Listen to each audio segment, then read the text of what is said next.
That movie is a shit show. What you think you see, what you think you hear, that's what it's about. It's all theater of the mind. No, it's garbage. It's garbage. Mood and atmosphere. Now that I really like. That's what I'm looking for. That's what I want to see.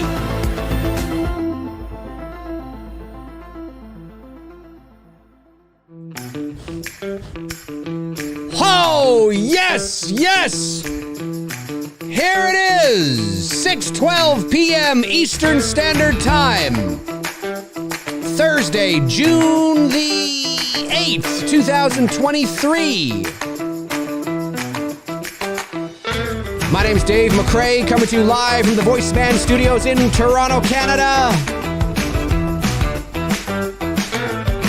Hit it again, Jack! Hit it again! Hit it again, Jack. Thanks, Jack. Appreciate it. Okay, good. That sounds good. Okay, you know, Jack, he's always involved. That Jack is always involved. Thursday evening. Gotta keep pushing.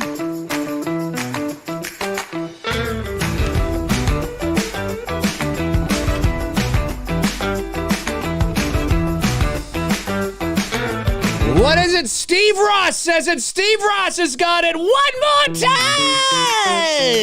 time. One more time. Ladies and gentlemen, one more time. What is happening, everybody? Q&A. The Billy Watch continues through the month of June. It is big. What will be happening? Yes! Yes, ladies and gentlemen, yes! Good to see everybody. How's it going? What's shaking? What's doing? My name is Dave McCrae, coming to you from the very smoky Toronto. It's crazy what's been going on. So let's start off there. Let's start off with these wildfires that, of course, some of my American bros and sisses are experiencing as well. So the other day on the show, I believe it was Josh McKenna, had asked a question and said, Dave, I live close to the Canadian border and I'm feeling the effects of these wildfires. Whereabouts are you? And are you feeling the effects? And at that time, I wasn't. I hadn't. I had known that there were some wildfires. I didn't realize how bad it had actually got. That goes to show you how busy I've been. I've been checked out. I didn't realize how bad it got. And then yesterday morning, so like all through the, I could be outside. I went for a run the other day. There's nothing. It's fine. It was a beautiful day. Nothing, right? Then yesterday morning, I'm driving. I was out running some errands and then I'm driving home and I'm driving along and I started to smell something. I'm like, what's that smell? I'm like, that's kind of weird. So I opened my window. And I'm like, smells like fucking smoke. Smells like fire, like a campfire, you know? And I'm like, oh, is that? And then I could notice a little bit of like the haze, kind of like just little bits, kind of like, is there something? You know what I'm saying? So then I get home and I park in the driveway and I get out and I'm like, yeah, there is something in the air. There's definitely, that's got to be what it is. It's got to be what it is. And so it wasn't, at least for me anyway, it wasn't until yesterday morning when I guess because of the jet stream and the way that the wind was blowing at that moment was blowing a lot of that smoke from the wildfires into the GTA, the Greater Toronto Area, and of course across Toronto. Now the wildfires are nowhere near Toronto, so you know, Canada's a big country, obviously, right? And the wildfires are in northern Quebec and northeastern Ontario. So, I mean, many hundreds of kilometers away. I was going to say maybe 1,000 kilometers away, but I guess it would depend on where you are. Anyways, it's a long way away. But, you know,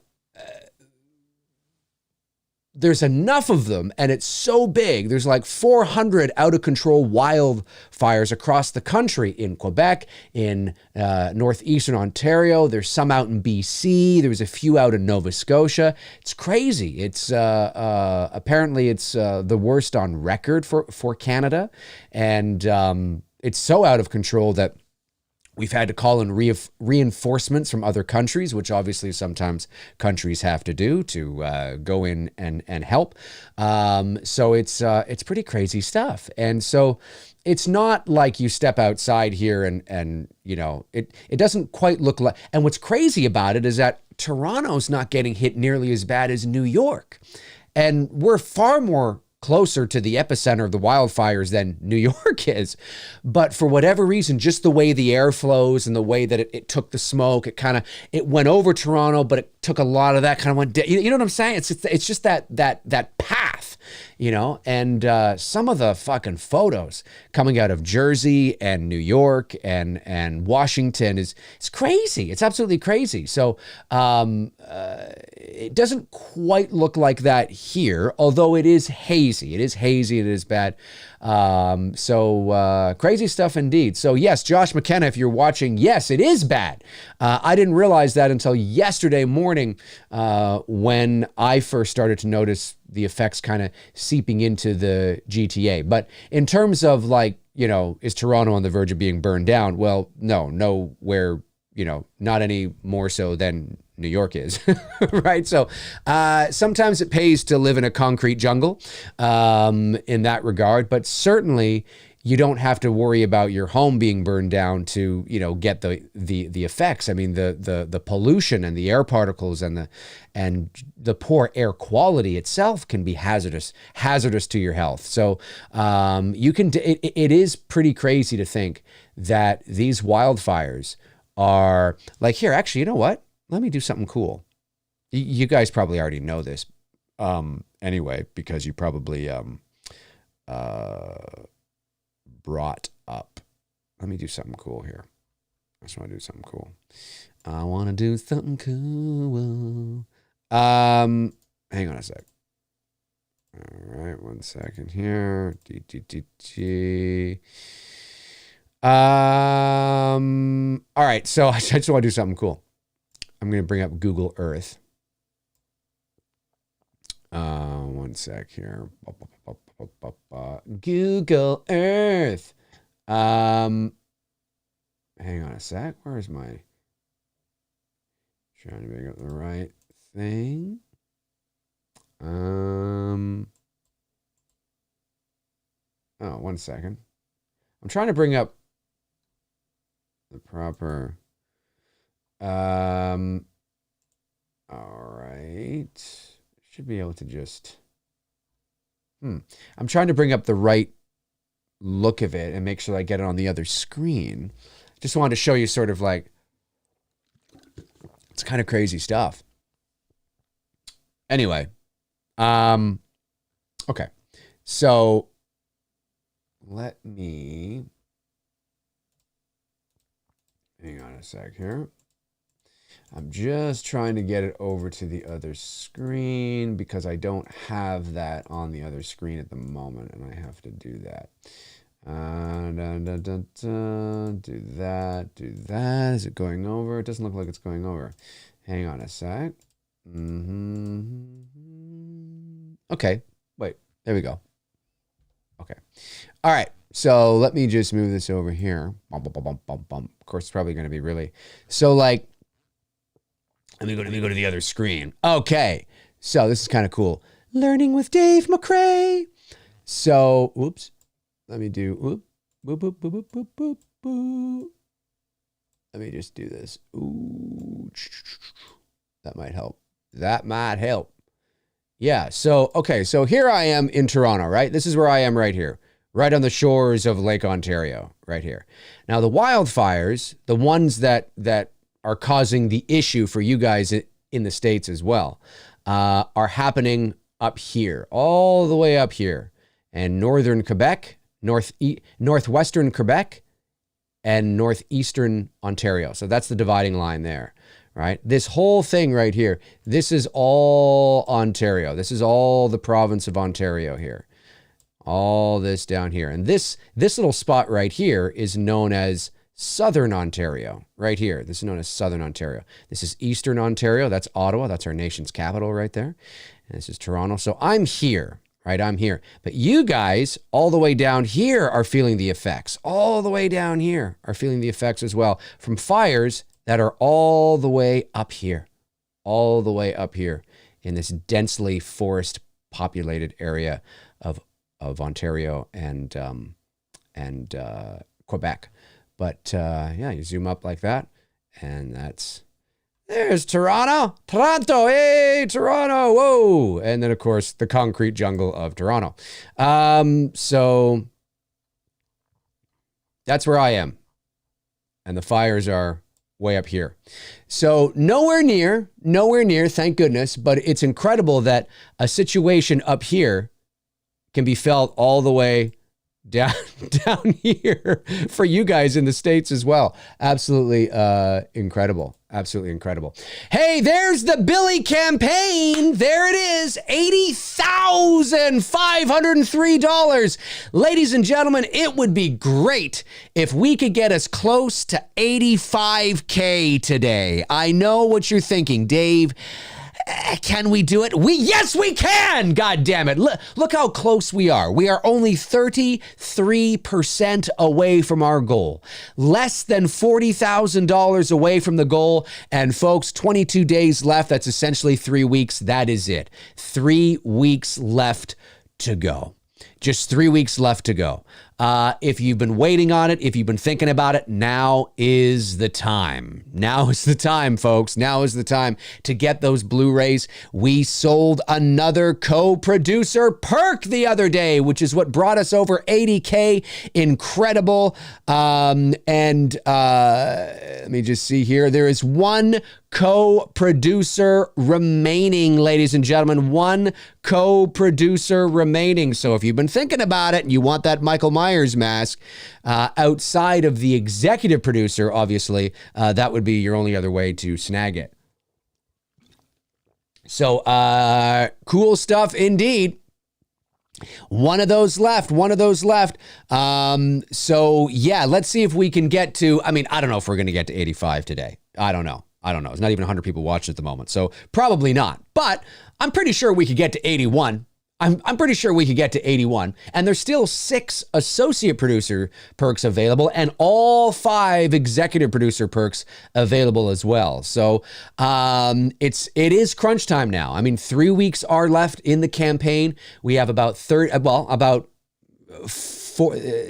basically $40,000 to make up 33% of the production budget, but we are heading there. The link to the campaign is pinned to the top of the chat room in case you want to know where it is for those of you that are watching.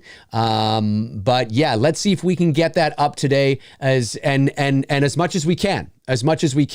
Again, donations, if you've already picked up perks, you can send in donations that are not associated with any perks. So like I said, you don't have to worry about buying like 10 Blu-rays. You can just donate money if you've got it. So let's keep it going and spread the word and get it out there.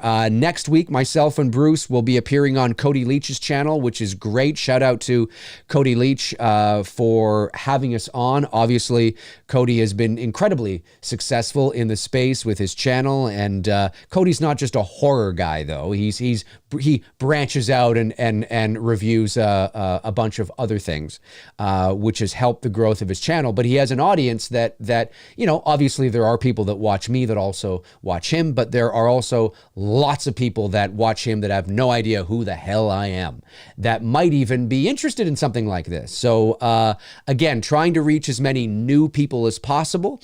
That's how you sort of continue to raise funds and not hit a ceiling. I mean, obviously, this community in this space, there is a ceiling. There is only so much people can donate, or only so many perks people can donate, until you need new people to step up as well. So that's why it's important to spread the word, get it out there to as many people as we possibly can. It is crunch time now. Just 3 weeks left, folks. And these 3 weeks are going to go by like that.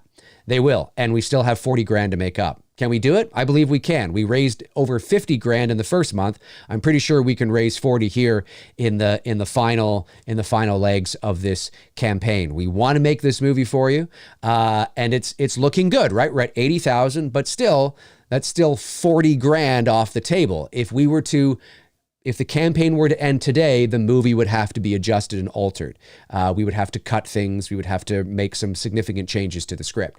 Because, again, you can't shoot a $120,000 movie with $80,000, right? There's 40 grand that's not there that you desperately need. So it's very important that we continue this push over these last 3 weeks to get as close to that goal as we possibly can. For those of you that might just be tuning in, again, I'm going to say it, but I'll say it again because there's always new people who are tuning in for the first time. If we can get the campaign to reach its goal of 120,000 Canadian dollars, right there, 120,000 Canadian dollars, that will put the campaign into demand. And that means once the campaign is over on June the 30th, we can continue to raise funds, after the fact, which is great. That's great for contingency. It's great for things that maybe we had to cut that we can now add back in. An extra shooting day or two always helps. So, and that also means we can add new perks. We can continue to add really cool perks. Maybe if the campaign gets into demand, we can add some screen used perks, maybe after the movie's done.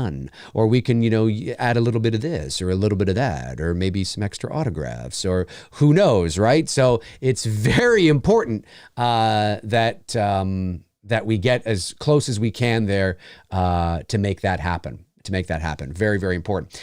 Oliver Mercer sends in a super chat. Thank you, Oliver. I think that's the only one that you've sent in today. Let me see here. I think it is the only super chat coming in. Oliver says, "Hey, Dave, I'm on it for my 36th whoop whoop." It's your 36th birthday today, is it? Yet age may be telling me something. Well, happy 36th birthday, Oliver. Happy birthday, my man. If it's today, happy birthday. If it's tomorrow or next week, happy early. If it was yesterday, happy belated. Happy belated. Really cool. Amazing. Amazing. Thank you, Oliver. Appreciate that very, very much. So yeah, we're here to answer questions. Again, like I've been saying on a lot of these streams, if you're tuning in, I realize there's a lot of Billy talk on the channel as of late, but as you can clearly see, it's not for no reason. We're trying to raise 120,000 Canadian dollars, about 88,000 US dollars for our production budget. So I just like to always keep it out there and keep it current and keep it happening. And always remember, if you want to donate to the stream or pick up a perk, you don't have to wait for these, or donate to the stream, donate to the campaign, or pick up a perk. You do not have to wait for me to go live. You can do it when I'm not live. And I actually encourage you to do that. It's very important. It was great that we had a new co-producer come in on a day where I wasn't doing a stream. That's fantastic. That's great, right? So we want those things to continue to happen. We never want to lay a goose egg on any day. We always want to at least have somebody donating to the campaign. It's very important. So yeah, so let me see. So send in those questions. So what I'm doing here on the channel is I'm doing Q&As to keep the content out there, but I'm also, promoting the campaign as well. I'm trying to kill two birds with one stone. Bruce and I are planning a stream sometime towards the end of June, which will be a original Black Christmas and It's Me Billy Chapter 1 watch along with myself and Bruce. We're going to see maybe if Victoria wants to come on and join us. Maybe Lynn Griffin will be able to come on and join us. That will be a lot of fun. That will be happening sort of towards the end of June, maybe the last week of the campaign or so. Not sure yet. We'll see how that goes. But that's kind of fun, and exciting as well. But yeah, just a reminder, 3 weeks left. So if you've been waiting on it, 5 weeks have gone by and this is it. So this is your opportunity to get in now. Like I said, just one co-producer perk left. So if you were thinking about that co-producer and that Halloween Kills mask and you can't quite afford the executive producer perk, this is it. I would snag it up now. And I'm not just saying that. I'm saying that because it is likely to go. So you might want to snag it. Let's see. Brooke Louie says, I'll be donating to this one too. So happy that you get to do this again, Dave. Thank you, Brooke. Really appreciate that. Thank you very much. Appreciate that very much. Let me see here. No questions. Nobody's asking any questions. People are just talking amongst each other. Well, that's great. Well, we can just sit here and shoot the shit and just talk you can talk amongst each other, and I can just sit here and fart and eat cake. I should go eat cake. I should have some cake here. Cake is good shit. Cake is good shit. Cake is good shit. We all like cake, ladies and gentlemen. Cake is good shit. Hey, great. We've gone up a little bit. I love it. I love it. We've gone up a little bit. $80,547, 734 backers. Great stuff. Who were those? People that just donated? That tells you they were donations, I believe, or maybe not. Maybe it was an end credits perk. Let's see here who we've got. These fine people stepping up, trying to get us that little bit closer to what we need. Yeah, we've got Dalton Johnson picks up the end credits perk. Andrea Davenport donates $10. And Thomas Christie just donated $20. Amazing. Thank you very much, folks. Really appreciate that. Yeah.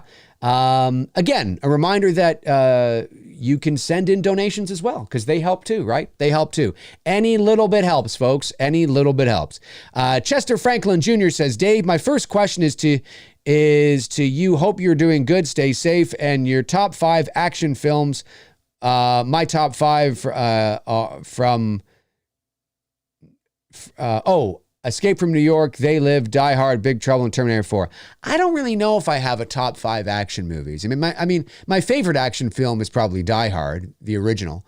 But I don't really know. I don't really, like, to be totally honest with you, my fandom doesn't really revolve around figuring out what my top 5 or 10 is of anything.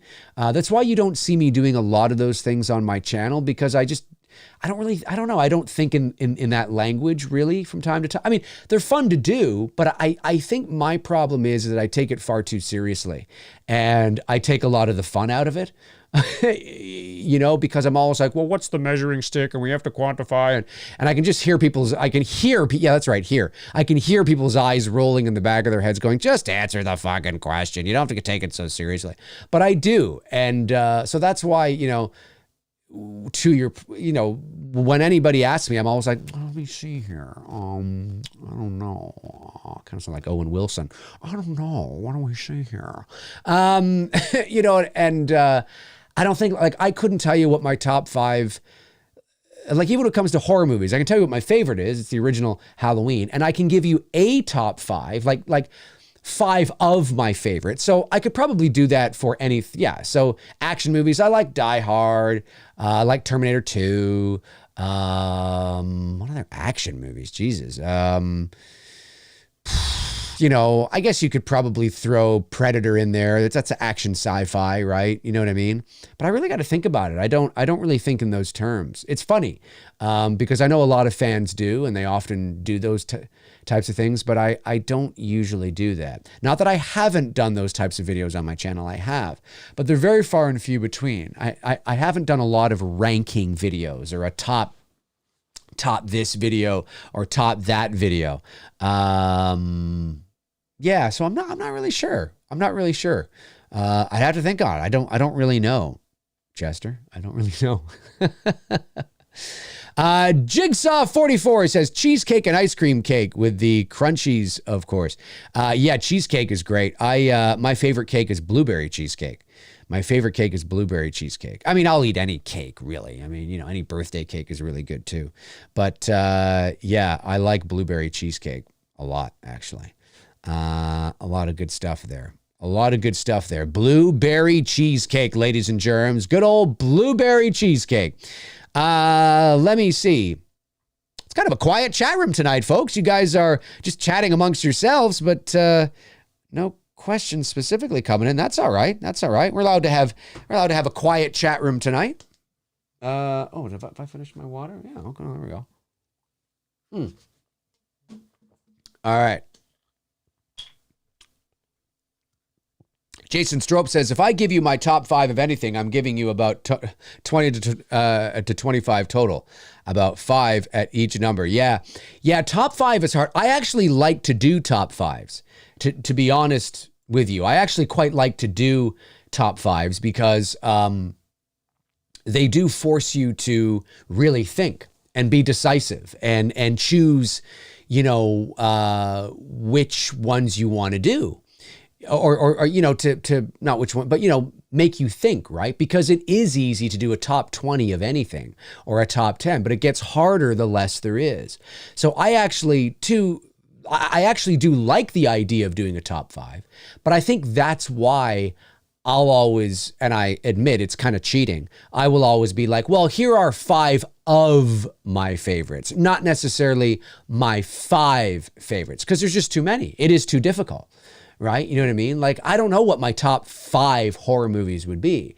I'd know what number 1 is. It's Halloween, always been my favorite, but I would have to give you a list of 5, right? So I'd give you Halloween, Black Christmas, Hereditary, The Others, and maybe the original Exorcist. Oh, but what about the original Elm Street? Oh, fuck yeah. And Elm Street 2, I really like too.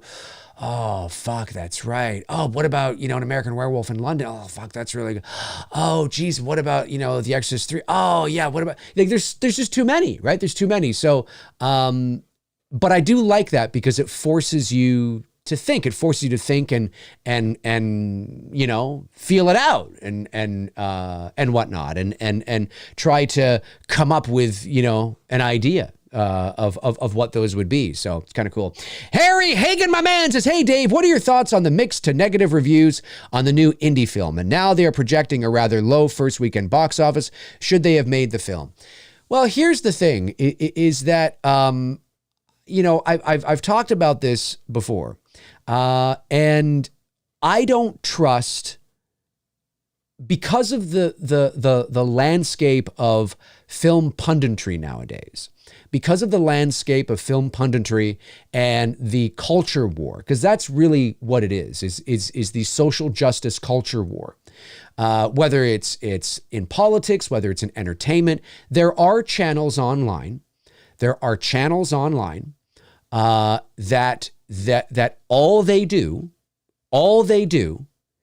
is talk about the failures of Disney and Kathleen Kennedy and Star Wars and Indiana Jones and The Little Mermaid and woke culture and this and that. It's like the political landscape online, but it's the entertainment sector.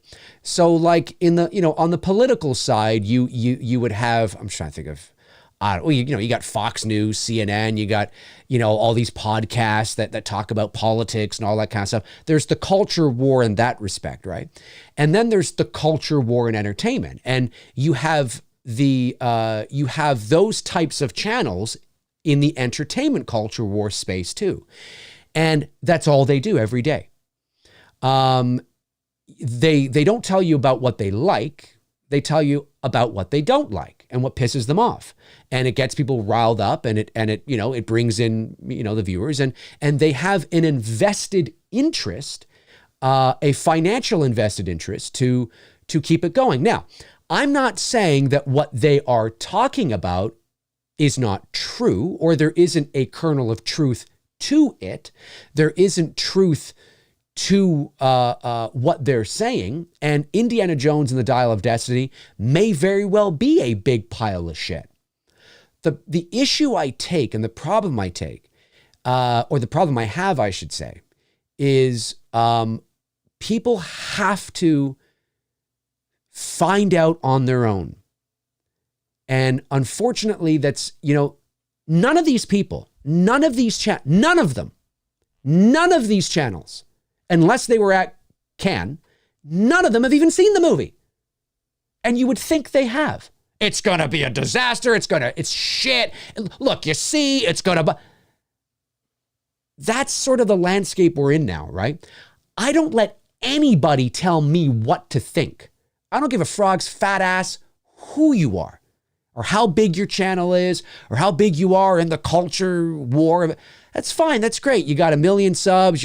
Fantastic. I'll go watch the movie and make up my own mind. And I'm not going to be afraid to say, if I like it. So there's that side of it, okay? There's that side of it, right? There's the entertainment culture war, which is a business in and of itself. I'm not saying there isn't truth to it, right? Two things can be true at the same time, right? It can, there can be some truth into what these people are bitching and moaning about, for sure, but it's their jobs, right? There is a financial interest in it as well, right? There is drama and hatred. And anger is big business. It's big business. So there's that side of it. And then there's the other side of it, which is expectations, right? And I talked about that on the Indiana Jones and the Dial of Destiny rant video that I did a couple of weeks ago, where I said, it all depends on what your expectations are. But I'm not colored by these influencers that spend their days bitching and moaning about how Disney and Star Wars sucks.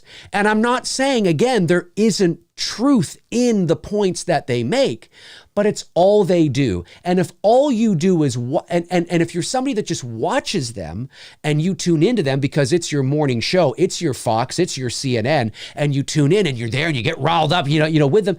Yeah, you probably right now feel that this movie's going to be an absolute piece of shit. But what if it isn't to you?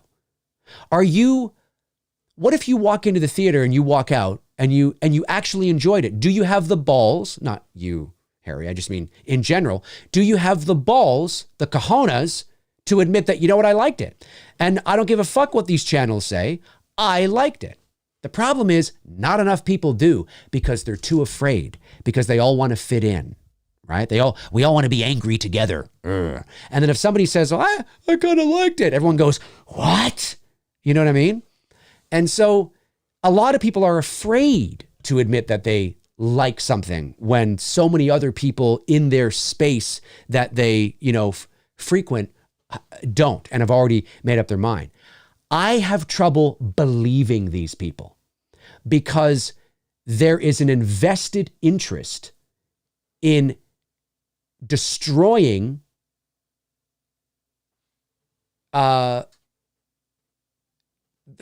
there's an invested interest in keeping the anger going.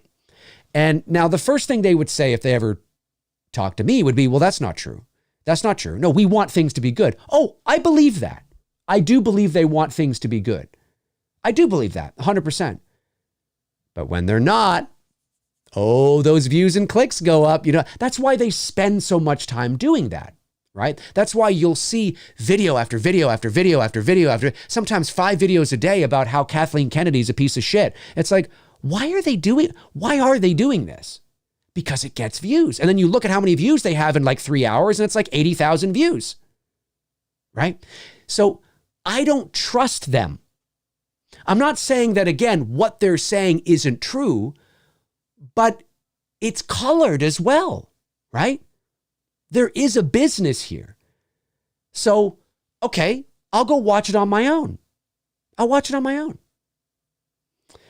Now, unfortunately, and I do say unfortunately, a lot of these channels have a massive influence and a massive following.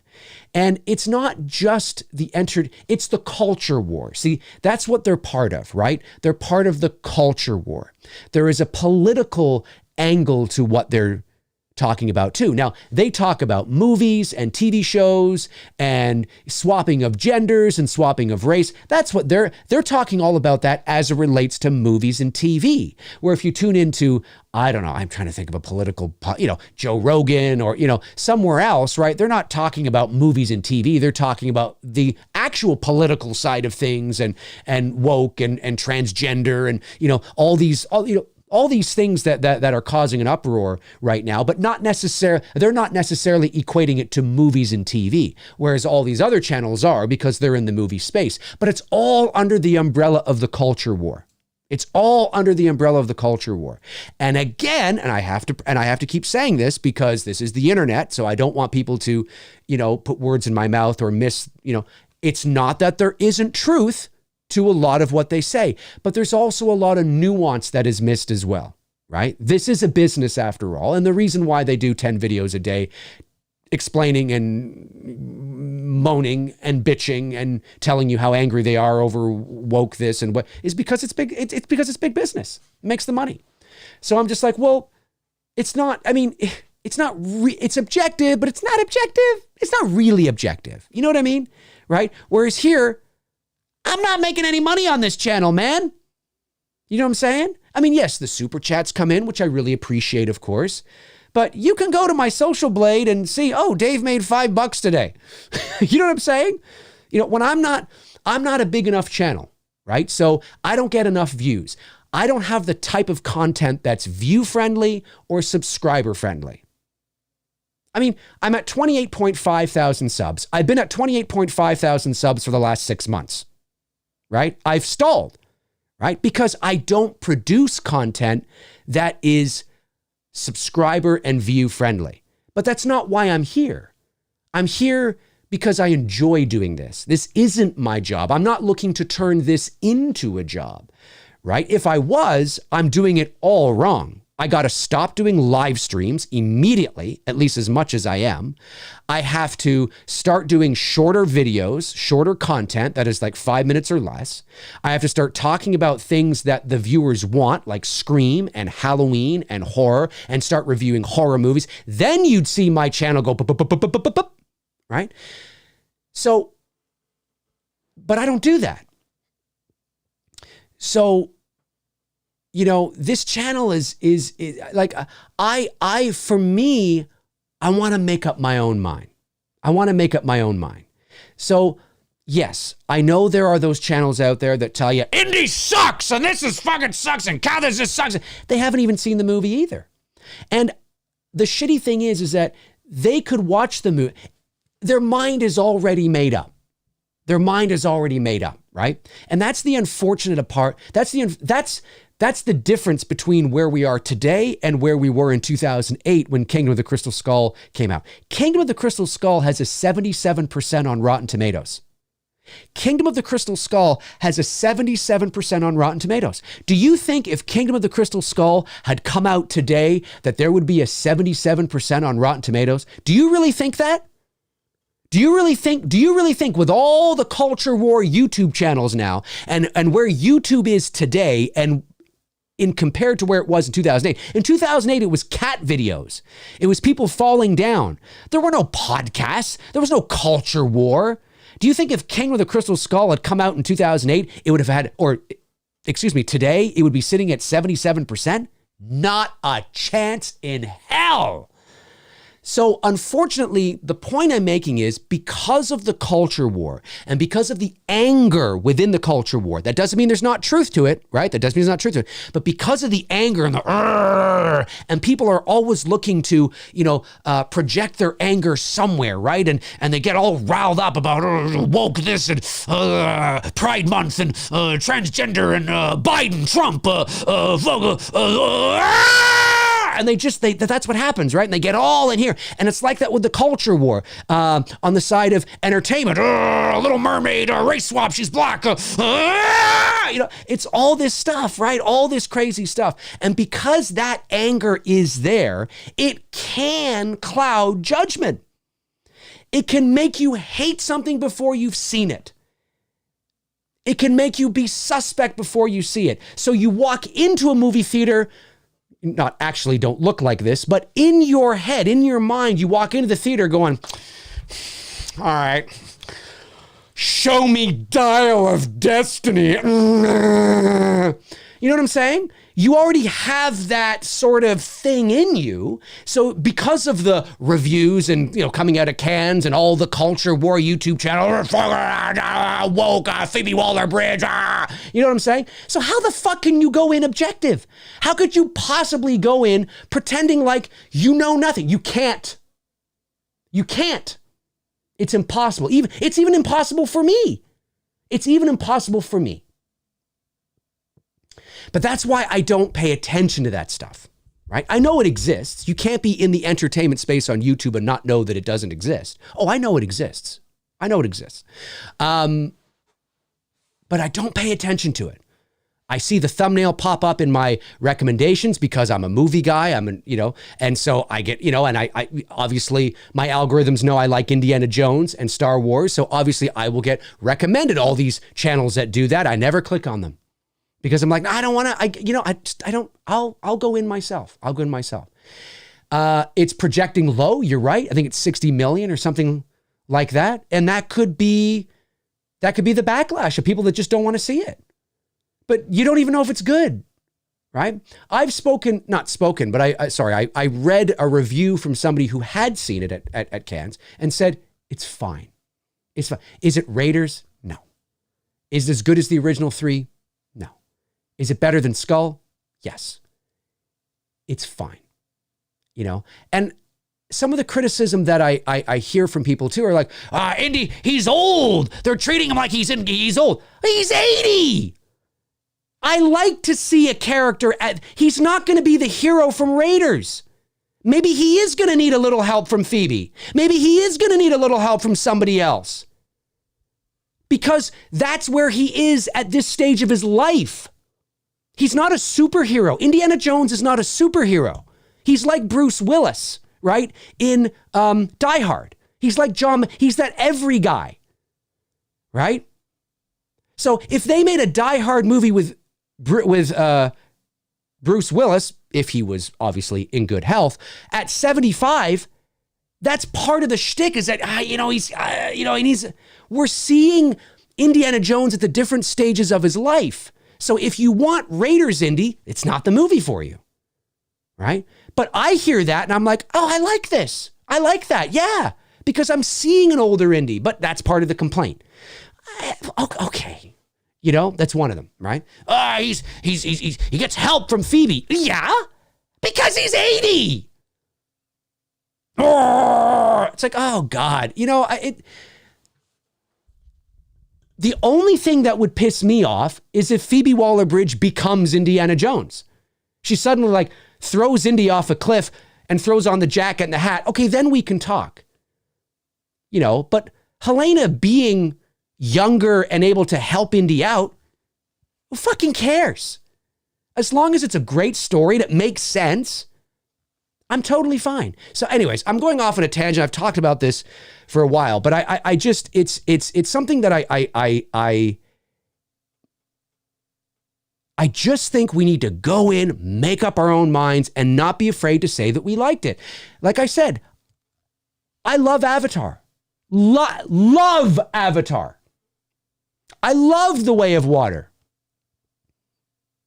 And it's not popular to say that, and I don't give a shit. I don't care. I love Avatar.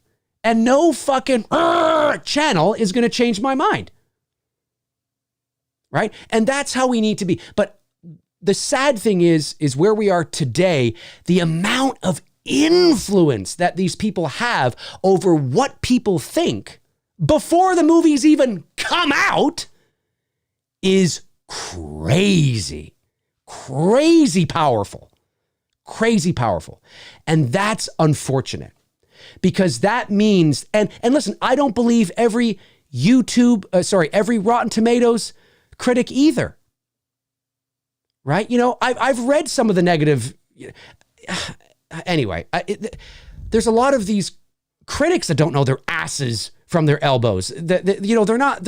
You can tell that their review is clouded by probably one of these channels they've watched. It's so stupid because when they want a movie to fail and the critics hate it, then Rotten Tomatoes matters. Oh, look, see, Rotten Tomatoes knows what they're talking about. But when they want a movie to succeed and the movie fails on Rotten Tomatoes, oh, they don't know what the fuck they're talking about. It's like, yeah, you know, this is where we are now. This is where we are now. Cherry picking what, you know what I mean? So just go, pretend it's 1995. For those of you that are old enough to remember 1995, pretend it's 1995 and nobody on the internet was telling you what to go see or what to not go see. And nobody on the internet was telling you that something's going to be dog shit.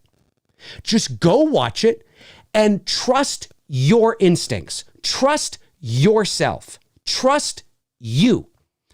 Go watch it. And if you like it, go, you know what? I like that. That was fun. And if you didn't like it, then that's great too. Then you can get online or you can tell, I didn't like that. But just this whole era we're in now of entertainment where there's so many powerful influencers online that can make you hate something, fucking hate it with all the venom in the world before you've even seen it. That's crazy. That's crazy. And they haven't even seen it either. But that doesn't mean there isn't truth. It doesn't mean that, but don't you think we should all just watch it first? You know, pretend it's, you know, the 80s. Do you know what I mean? Anyway, that's what we need to do. That's what we need to do. And I'm not saying that there isn't validity to these channels or they're not entertaining or they don't have really good points and they're articulate and they're educated. I'm not saying that. I'm just saying that it makes me sad when there's so much influence before the movies even come out. You know, and it's just like, oh, fuck, like, you know, because there are people that have seen it that have been like, it's fine. You know, if you just want like a fun old-fashioned Indiana Jones film that's not going to reinvent the wheel, it's fine. If you're going in for a life-changing experience, well, then yeah, you'll probably be disappointed. But if you're going in for just kind of one last little hurrah with Indiana Jones and that's where your expectations are, it's fine. Like, you know, and I don't mean fine as in it's fine. I mean, I just mean it's good. It's fine. You know, it's not the next coming, for Christ's sakes. You know, but it feels like everything has to be the next coming or it's dog shit. You know, and it's like, no. Anyway, how long was that? Half an hour? Half an hour rant? Something like that. Hey, we've gone up. Love to see it. 80,697, 736 backers. Amazing. Let me see here. Let me give some shout outs to these individuals that did it. Let's get to 81, folks. We're so close to 81,000. Let's get to 81. We've got Anthony Provencal. Is that how you say that? Anthony Provencal? Picked up a hoodie. Amazing. Thank you, Anthony. Really appreciate that. And William Major just donated 45 bucks. Thanks so much, William. Really appreciate that. Thank you. Thank you very much. Yeah, let's get to 81, folks. Let's get to 81,000. 70% would be 84,000. I don't know if anybody wants to drop a few bombs today, or if just a bunch of people come out and buy Blu-rays too. That'll do it. 84,000 would be 70%. Oh man, that'd be great. 70% with 3 weeks to go. Whew, that'd be good. But I don't want to get my hopes up. Anyway, yeah, sorry for that long rant there, but I do think it's important, you know. I think it's just one of those things where, you know, again, it's not that there isn't validity and these channels don't talk about good things. There is an issue with but this is the problem, right? There is an issue with woke culture in entertainment and just in society. That issue certainly does exist. We know that. But that doesn't mean that every single thing is woke, right? There's lots of people that like to glom on to certain words like the word woke because it's a buzzword, right? And then what you end up having is you end up having people who are educated in the space that use it correctly. And then you have lots of other people who are influenced by those people who are in positions of being educated, who glom onto those words and use it as a buzzword. So they toss it around in everyday casual conversation when, you know, something they just don't like, you know, oh, there's 2 gay people on that, woke. And it's like, no, that's not, don't, shh, no, That's not what that means. And so you get it just tossed around, and then now everything's woke. If there's something you just don't like, it's woke. You know what I mean? Or something like that. And that's part of the problem, is weeding through all that stuff, because, you know, there's nuance, right? There's nuance involved. And so Phoebe Waller-Bridge, you don't have to like Phoebe Waller-Bridge, but I've seen nothing. Again, I haven't seen the movie yet, but I've seen nothing in the trailers that would make me think that this is pandering to some sort of woke agenda. Now, I might feel differently after I watch the movie, and what would be different is if Phoebe Waller-Bridge kills Harrison Ford and she dons the fedora and the jacket, and it ends with her going, "I'm Indiana Jane." You know, it's like, okay, you know, yeah, feel free to scream from the rafters, woke. You know what I'm saying? I get it. But her character, Helena, being like in her 30s or whatever, helping out her godfather, Indiana Jones, who's 80, in terms of the structure and the believability of the story, I would expect her to be able to handle her own. I would expect her to be able to, you know, maybe Indiana has punched some guy out and he's fallen down or something, and she holds out her hand and she helps him up or something like that, right? That's not woke.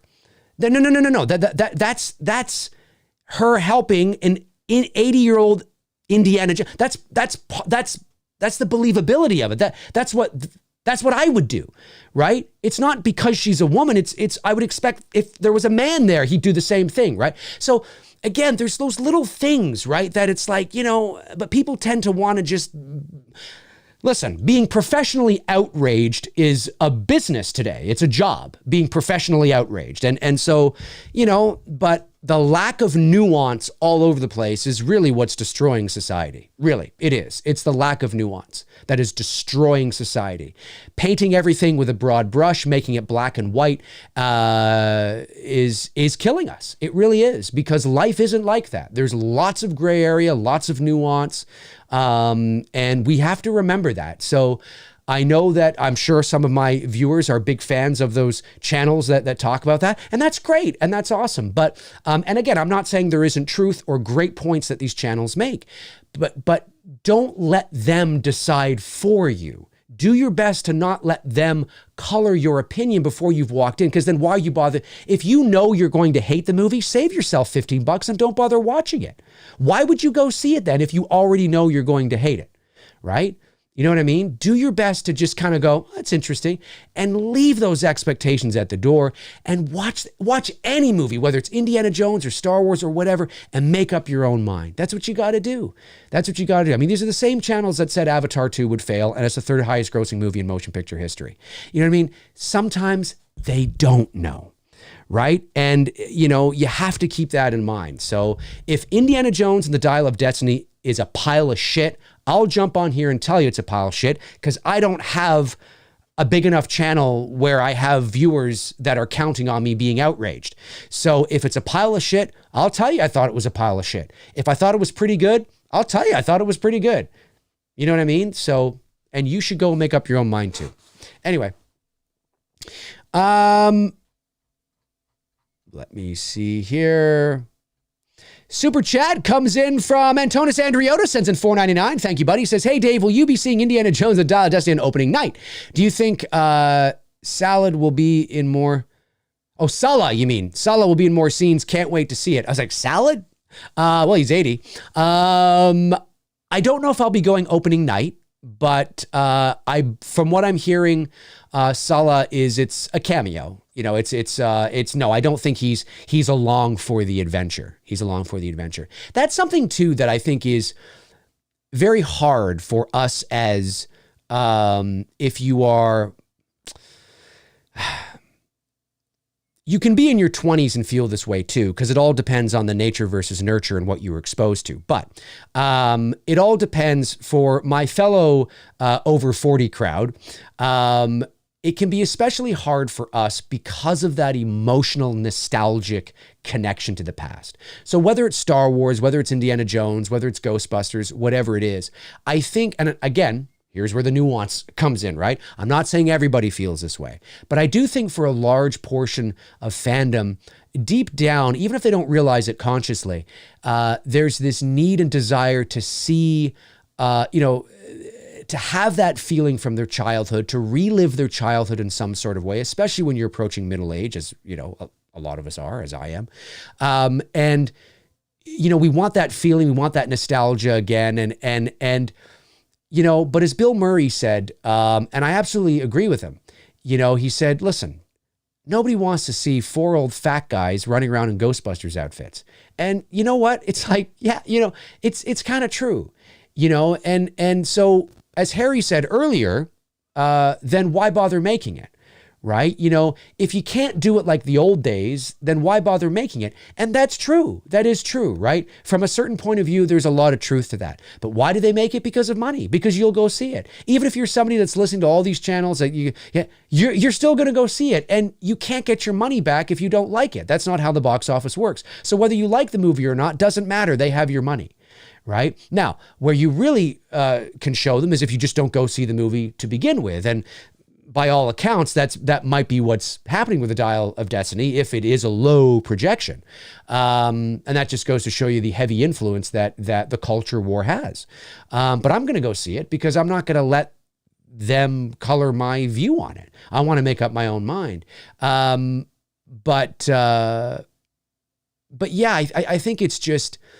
and yes, there's certain people like, no, I want to see 4 old fat guys with beer bellies running around in their Ghostbusters outfits. It's like, do you? But then is it believable? Because age is a factor.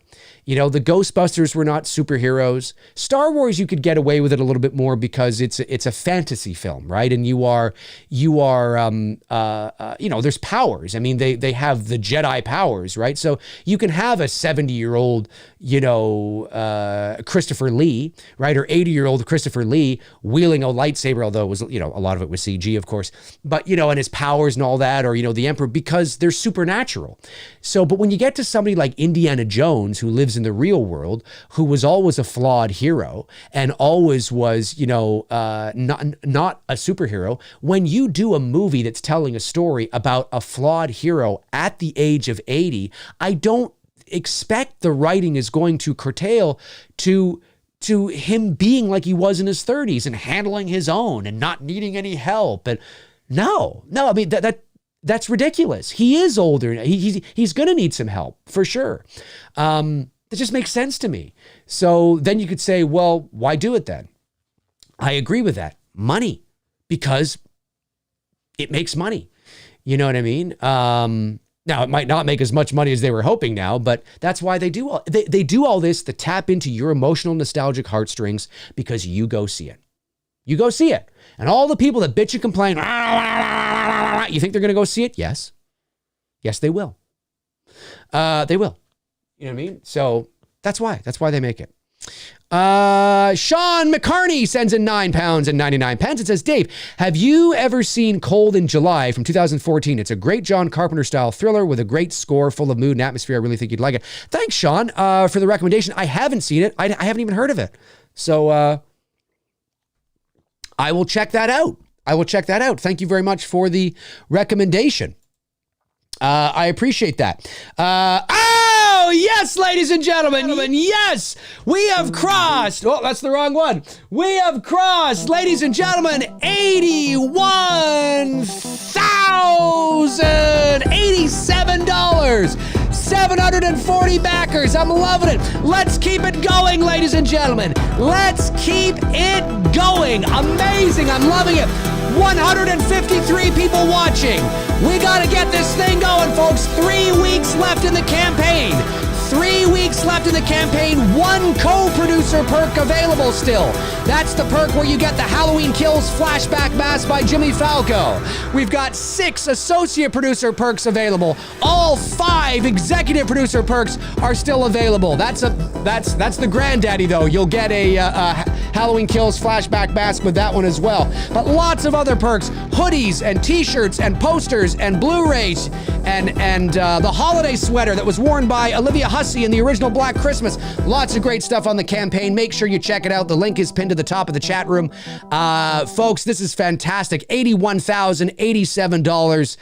Incredible. Again, please only donate or pick up a perk if you are able to. I do have to say that. I'm not trying to sound, I know we are all adults here, and I certainly don't want to sound patronizing, but we have had some refunds. People will buy a perk and then they'll refund it like 5 hours later. And yeah, shit can happen for sure, but let's just a friendly reminder to always only donate or pick up a perk if you know that you can and you're not going to be refunding, because obviously it does hurt the campaign significantly, and we need to hold on to these contributions and donations, because obviously with 3 weeks left to go, we need to hold on to these suckers, which is absolutely incredible, folks. I really appreciate this. Amazing stuff.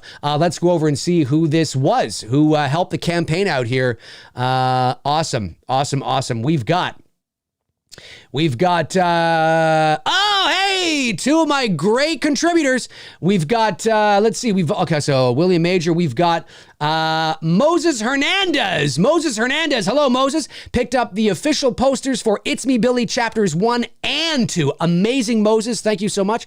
Joshua Lott, one of my great co-producers here, picked up the It's Me Billy chapter 2 teaser cover. Nicholas Jenny just donated $100. Amazing, Nicholas. Thank you so much. And of course, Josh comes back again and picks up another copy of the teaser cover. He's stacking up. He's got these for like stocking stuffers and frisbees for his dog and all that kind of stuff. Really appreciate you doing that, man. You're going to get a box in the mail. That's what you get, a box of all these little, hey, you can open up your own store or something. I don't know. Amazing. Thank you so much, guys. I really appreciate that. Yeah, again, folks, anything you guys can do to help out, to keep this train going, I really appreciate it very much. Obviously, lots of cool stuff on the campaign. 3 weeks left in the campaign and $39,000 to go. One co-producer perk is available. Look at that. That's the Halloween Kills flashback mask by Jimmy Falco. Again, you are seeing this in Canadian dollars. If you live in the United States, you'll see it as less. Actually, if you live pretty much anywhere else in the world, you'll see it as less. But there's only one of those remaining. Awesome perks that come with this. I mean, look at all that. The digital download package, the t-shirt, a McCrae live invite, It's Me Billy Chapter 2 Blu-ray, the online advanced premiere, signed official poster, the flashback mask, signed script by directors, a filmmaking consultation. Awesome stuff indeed. And we partnered with one of the top independent Michael Myers mask makers in the space, Jimmy Falco, and Halloween Kills flashback mask. Awesome stuff. And you can get your name in the end credits for $10 US. You can pick up the digital download perk for about $20 US. That's a digital copy, high resolution copy of the official poster, the movie in full HD, a digital copy of the script, promotional images for It's Me Billy chapters 1 and 2, high resolution. Awesome stuff. The t-shirts, of course, still a bunch. Well, they're not limited, so obviously they're available. It's Me Billy chapter 2 on Blu-ray, the teaser cover on Blu-ray, signed copy of the director's script. There's only 5 of those available. Official poster, official teaser poster, hoodies. You live somewhere cold and you want to be warm? Great quality, by the way, Fruit of the Loom. The double blue perk. We've sold 141 of those. That you get It's Me Billy chapters 1 and 2 on Blu-ray. So that's an awesome perk. Again, $90 Canadian, but that's less for you in the States and less for you overseas as well. A Lynn Griffin signed autographed photo. Lynn Griffin, who will be in It's Me Billy Chapter 2. You can get this photo of her signed, or you can get this photo of her signed. One of the most iconic images and one of the most iconic kills in the history of horror. So that's awesome right there. You can get that as well. You can get the teaser poster and the official poster together. The official poster of Chapter 1 and the official poster of Chapter 2 together as well. Only 5 of those remain. There's the holiday sweater. There it is. The holiday sweater, folks. That's what it is. There's Olivia Hussey right there as Jess Bradford in the original Black Christmas wearing that sweater. We've partnered with Amalia of Poltergeist and Paramours, and this is limited sizes and limited quantity, but there are still some available. So it comes in, and it's unisex. Men, you can buy them too. You can buy them too. Very cool. It's a very niche novelty item. You can't get this in stores anywhere.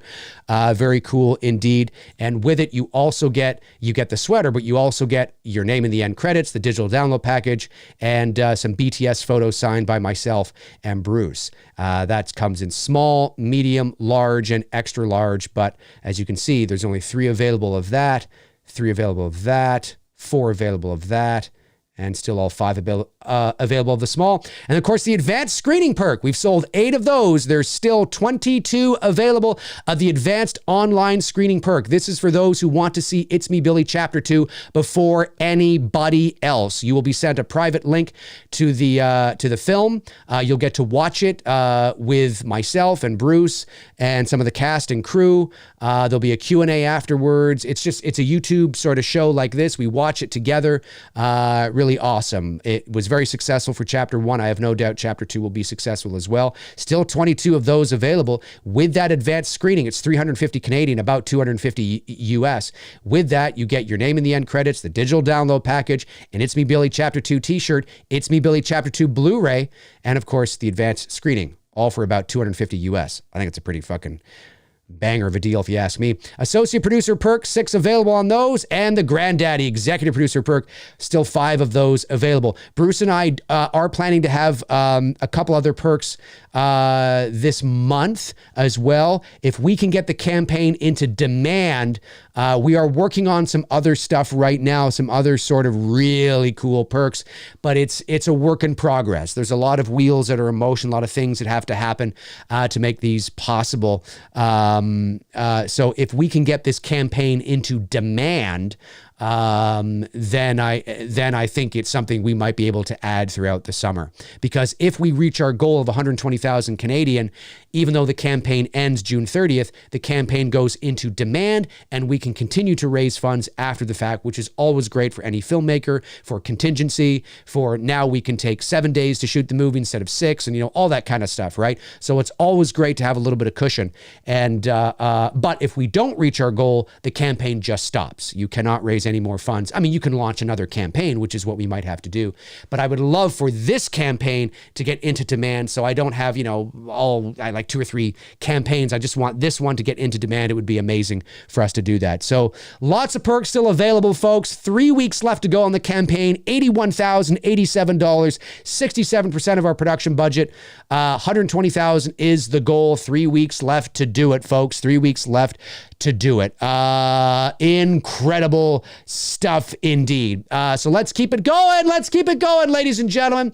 Anything, I'd really appreciate it, folks. I would really, really appreciate it. You do not want to sleep on this. This is horror history. This is horror history. Now, some of you might be thinking, that's horror. No, it is. It is. This is, Olivia Hussey, who's a very private person who basically has retired from acting, has agreed that she will reprise her role as Jess Bradford in It's Me, Billy Chapter 2, as long as, we can raise the production budget and certain conditions are met and, all that kind of stuff, obviously, right? I mean, it's not just, yeah, I'll do it. Obviously this is a professional union production and, there are certain things that have to be met. And as long as we can raise our production budget, those things will be met. And we can make it happen. This is the equivalent of Jamie Lee Curtis coming back to reprise her role as Laurie Strode in a professional, high-level production value, Halloween fan film. That's what this is. Olivia Hussey is one of horror's first final girls, and this is big. There's a reason why Collider and Screen Rant and Bloody Disgusting and, picked up the story and covered it. It is big. It's very big, and it's never been done before. Black Christmas has never spawned any sequels. We're the only ones to have done it. I know we're unofficial, but it's, we're delivering a professional quality through and through. If you have not seen It's Me, Billy Chapter 1, I encourage you to go on YouTube and to watch it. It's also on Vimeo. Just type in It's Me, Billy. It's the first thing that pops up. It's a professional product through and through. And this is the follow-up to it. It ends on a massive cliffhanger, and this is the follow-up. And we want to be able to finish it. But as is the case with a lot of sequels, the budget is higher. Black Christmas alumni are on board now. And, you know, it's a unionized production now, whereas It's Me, Billy Chapter 1 was a non-union film. This is a union film. So we're dealing with SAG-AFTRA and, of course, ACTRA here in Canada, which I'm familiar with on the actor side, being a voice actor here in Canada. But with SAG-AFTRA, of course, you know, there are similarities in dealing with the union, but, you know, there's a lot of paperwork now and a lot of business to get taken care of. And it's a big deal. It's not just starting up your phone and hanging outside with your friends. It's a real independent film. And so, as was Chapter 1. So we take this very seriously, and we want to deliver something very special for the fans.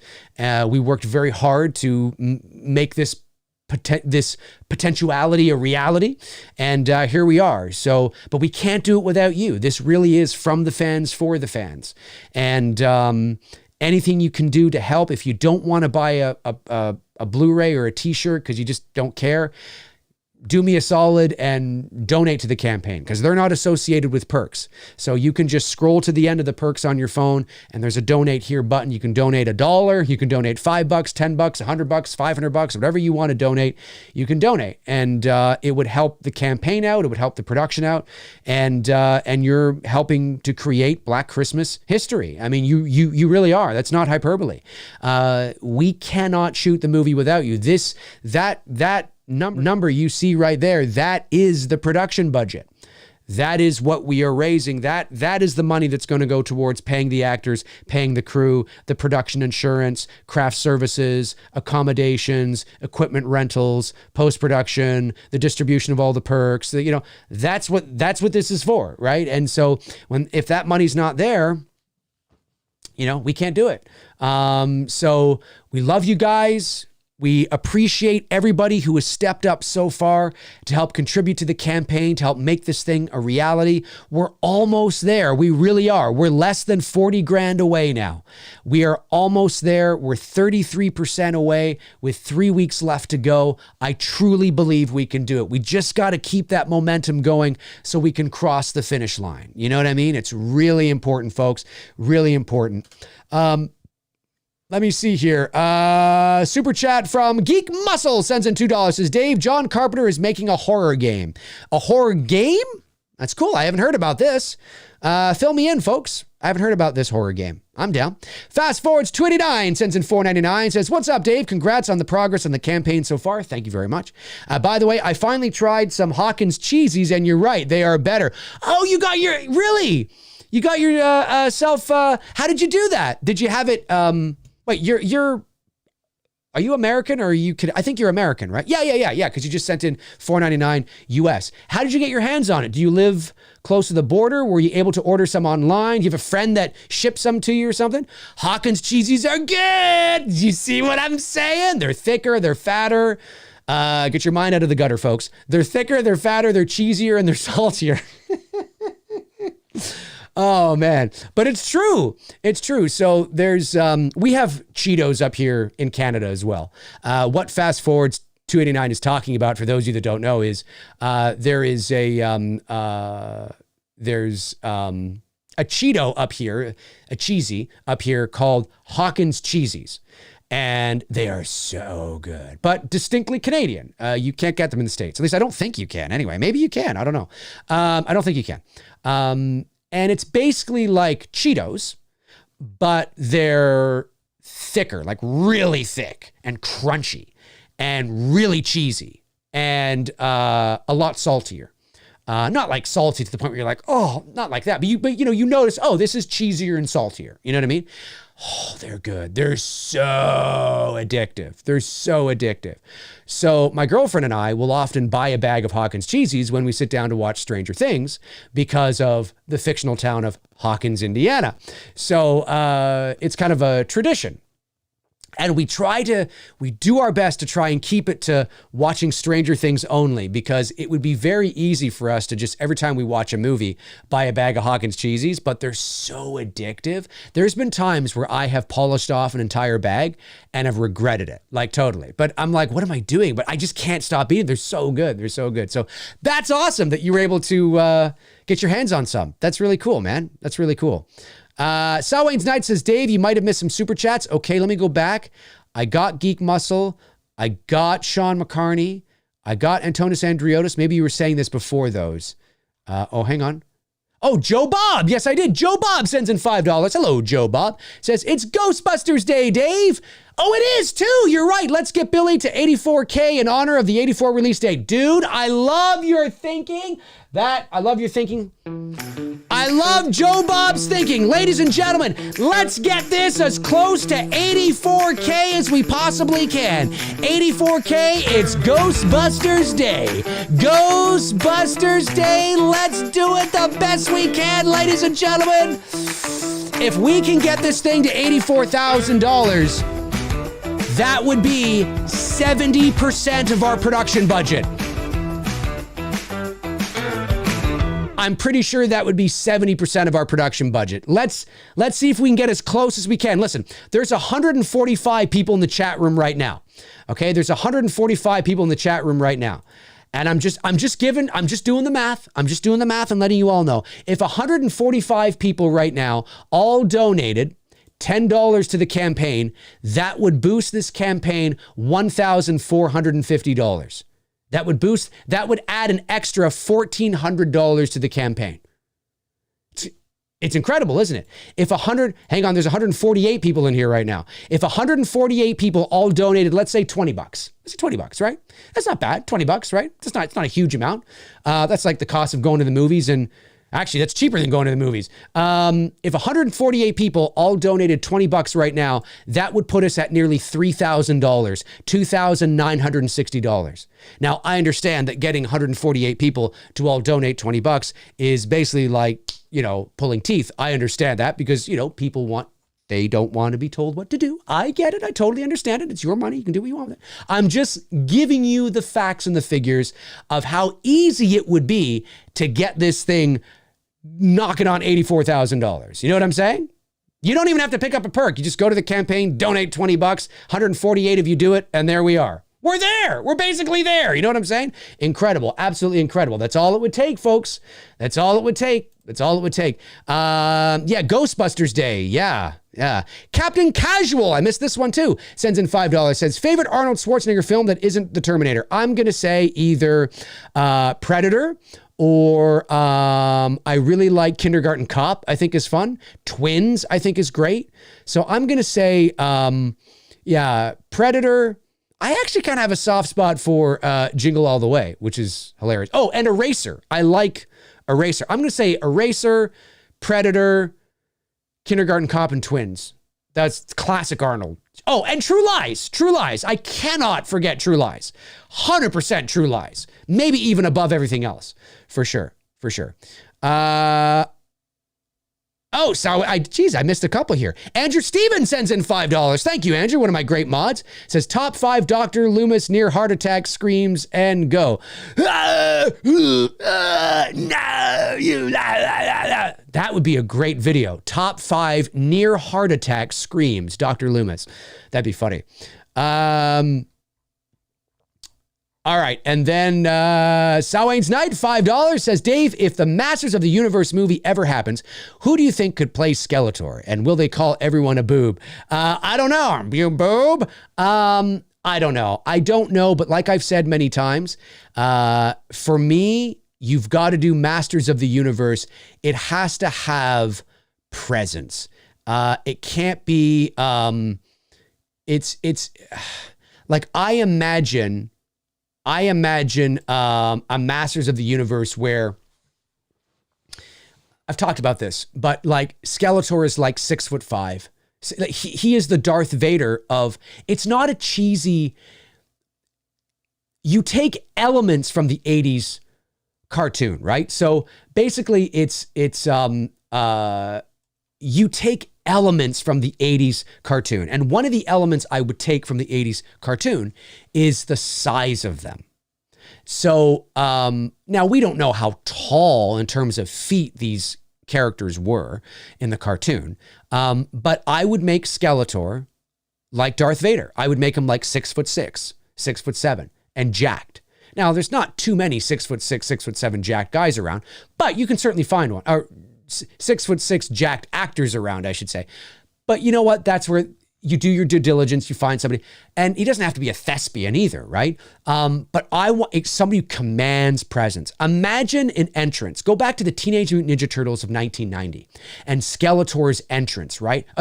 Skeletor's entrance, Shredder's entrance. Amazing, right? Now equate that to Masters of the Universe. You're at Snake Mountain, right? And all of like his guards and shit are all there. And like this door opens up and Skeletor is walking in. And he's got that long sort of shaft with a skull on it. And he's going boom, boom. And he's walking along and he's massive. He's ripped, he's jacked, but he's tall. He commands presence, and you just get glimpses of him as he's walking in shadow, and the music is there. It's this ominous sort of thing, and he's walking and you can see like the guards sort of clearing their throats like the guy did at the beginning of Return of the Jedi when the thing comes down on the shuttle and he's just like, because he's like, oh my God, this is Vader. You know what I mean? Like that's the shit I'm talking about. You have to do that. It can't be, you leave the cheesy, you leave that stuff alone because you want this to be taken seriously. And I want Skeletor to command a fucking presence because I have always believed, and I will take this to the fucking grave, that if it is done right, and that's a big thing. But if it's done right, everything from the set design to the acting to the story to the direction to the music, you could have another Star Wars on your hands. You absolutely could. 100%. And you could have a situation where Skeletor, I'm trying not to be hyperbolic about this. You could have a situation where Skeletor embeds himself into one of the greatest iconic cinematic villains in motion picture history. I firmly believe that. Not with how they're handling shit now. No, not even close. But if you do something like that, oh my God, he's magnificent. The way Vader was just magnificent. You know what I mean? Everything from the voice to the stature to the way he would stand. Like imagine, think back to that scene in Empire, right? The Force is with you, young Skywalker, but you are not a Jedi yet. And just the way he's standing up there, the way that Kirshner shot that, and he's silhouetted and you just hear, and Luke is walking up there and he's a magnificent specimen. You know what I mean? That's what I'm talking about. You've got to feel that with Skeletor, like, fuck, Skeletor. You know what I mean? And he puts fear in everybody. Just his name is for, like how people fear the boogeyman in John Wick. Just his name, the boogeyman. The name Skeletor, Skeletor. You know what I mean? Like that's the shit I'm talking about. You know what I mean? And it can absolutely be done, but it's also, you're going to have to spend a fucking lot of money. And unfortunately, I think it's too high risk. You know what I mean? I don't think a studio is going to want to spend $250 or $300 million on a Masters of the Universe movie where most of its fans are aging middle-aged men. I mean, I'm not quite middle-aged yet, but I'm almost there. I'm 44, over 40 crowd. You know what I'm saying? So it's tough. It's really tough. But yeah, dude, Skeletor, and He-Man's big too. Not as big as Skeletor, but He-Man's got to be like, 6'2", 6'3", jacked. Everybody's got to have presence in this movie. But Skeletor, oh yeah, and imagine that, and you don't even see his face yet because he's got the hood up or something, and he just kind of maybe just turns his face a little bit to look at like the guards or something, and you just see the skull, really like tiny bits of the skull and shit. Yes, I'm open. By the way, if anybody wants me to. That would be a dream job. I don't know where my filmmaking career is ever going to go. But that would be my dream job, 100%. That would, or a dream job, is to direct and spearhead a Masters of the Universe movie like that. Oh yeah, 100%. Imagine a scene too where they're like sword fighting on this like suspension bridge over lava next to Snake Mountain and shit, and He-Man, and you can feel the weight of the swords like clang and like clang and clang, and you just really feel the weight of, oh fuck man, fuck yes. Fast Forward's 289. Wait, did I get that one?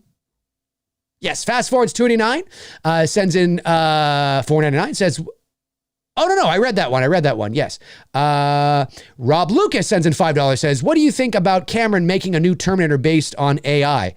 I read that too, and I'm like, don't really care. I think you just leave it alone. Personally, Michael Thorne says sends in $4.99, says some people forget how simple the OG indie films were. Nostalgia can make people expect Shawshank when it was never that in the first place. Oh yeah, there is definitely rose-colored nostalgic glasses. It was a simpler time. Maybe. You know, but there's also a lot of, you know, everything's relative, right? You know, it's all relative. You know, I can think back, the 80s were a simpler time. Well, yeah, simpler compared to today, but they were also a dog shit, more stressful time to people. You know, I mean, there were people in the 80s who were saying, the 50s, a simpler time. The 80s, oh, fuck. It's true, right? It's all relative in a lot of ways. Do you know what I mean? And and there will be people, believe it or not, there will be people who are in high school right now in 2023, who in 2053 will be looking back on the 2020s going, the 2020s, it was just such a simpler time, you know? TikTok and little YouTube videos, such a simpler time.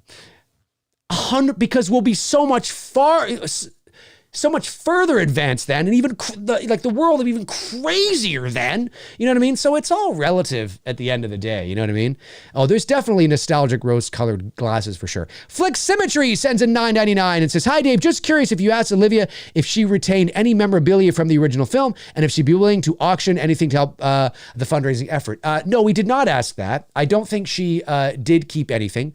The conversations with Olivia in terms of Olivia perks is still ongoing. So that's why you have not seen any Olivia perks like autographs or things like that on the campaign yet.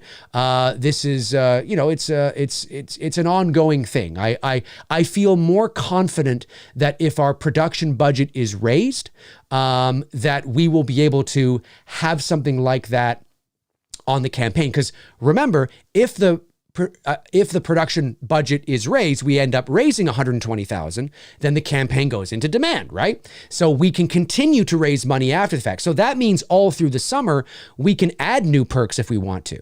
And in that case, you might see something like that pop up. But right now, it's an ongoing process. I'll just leave it at that. It's an ongoing process right now that we are dealing with. So it's not personal, it's business.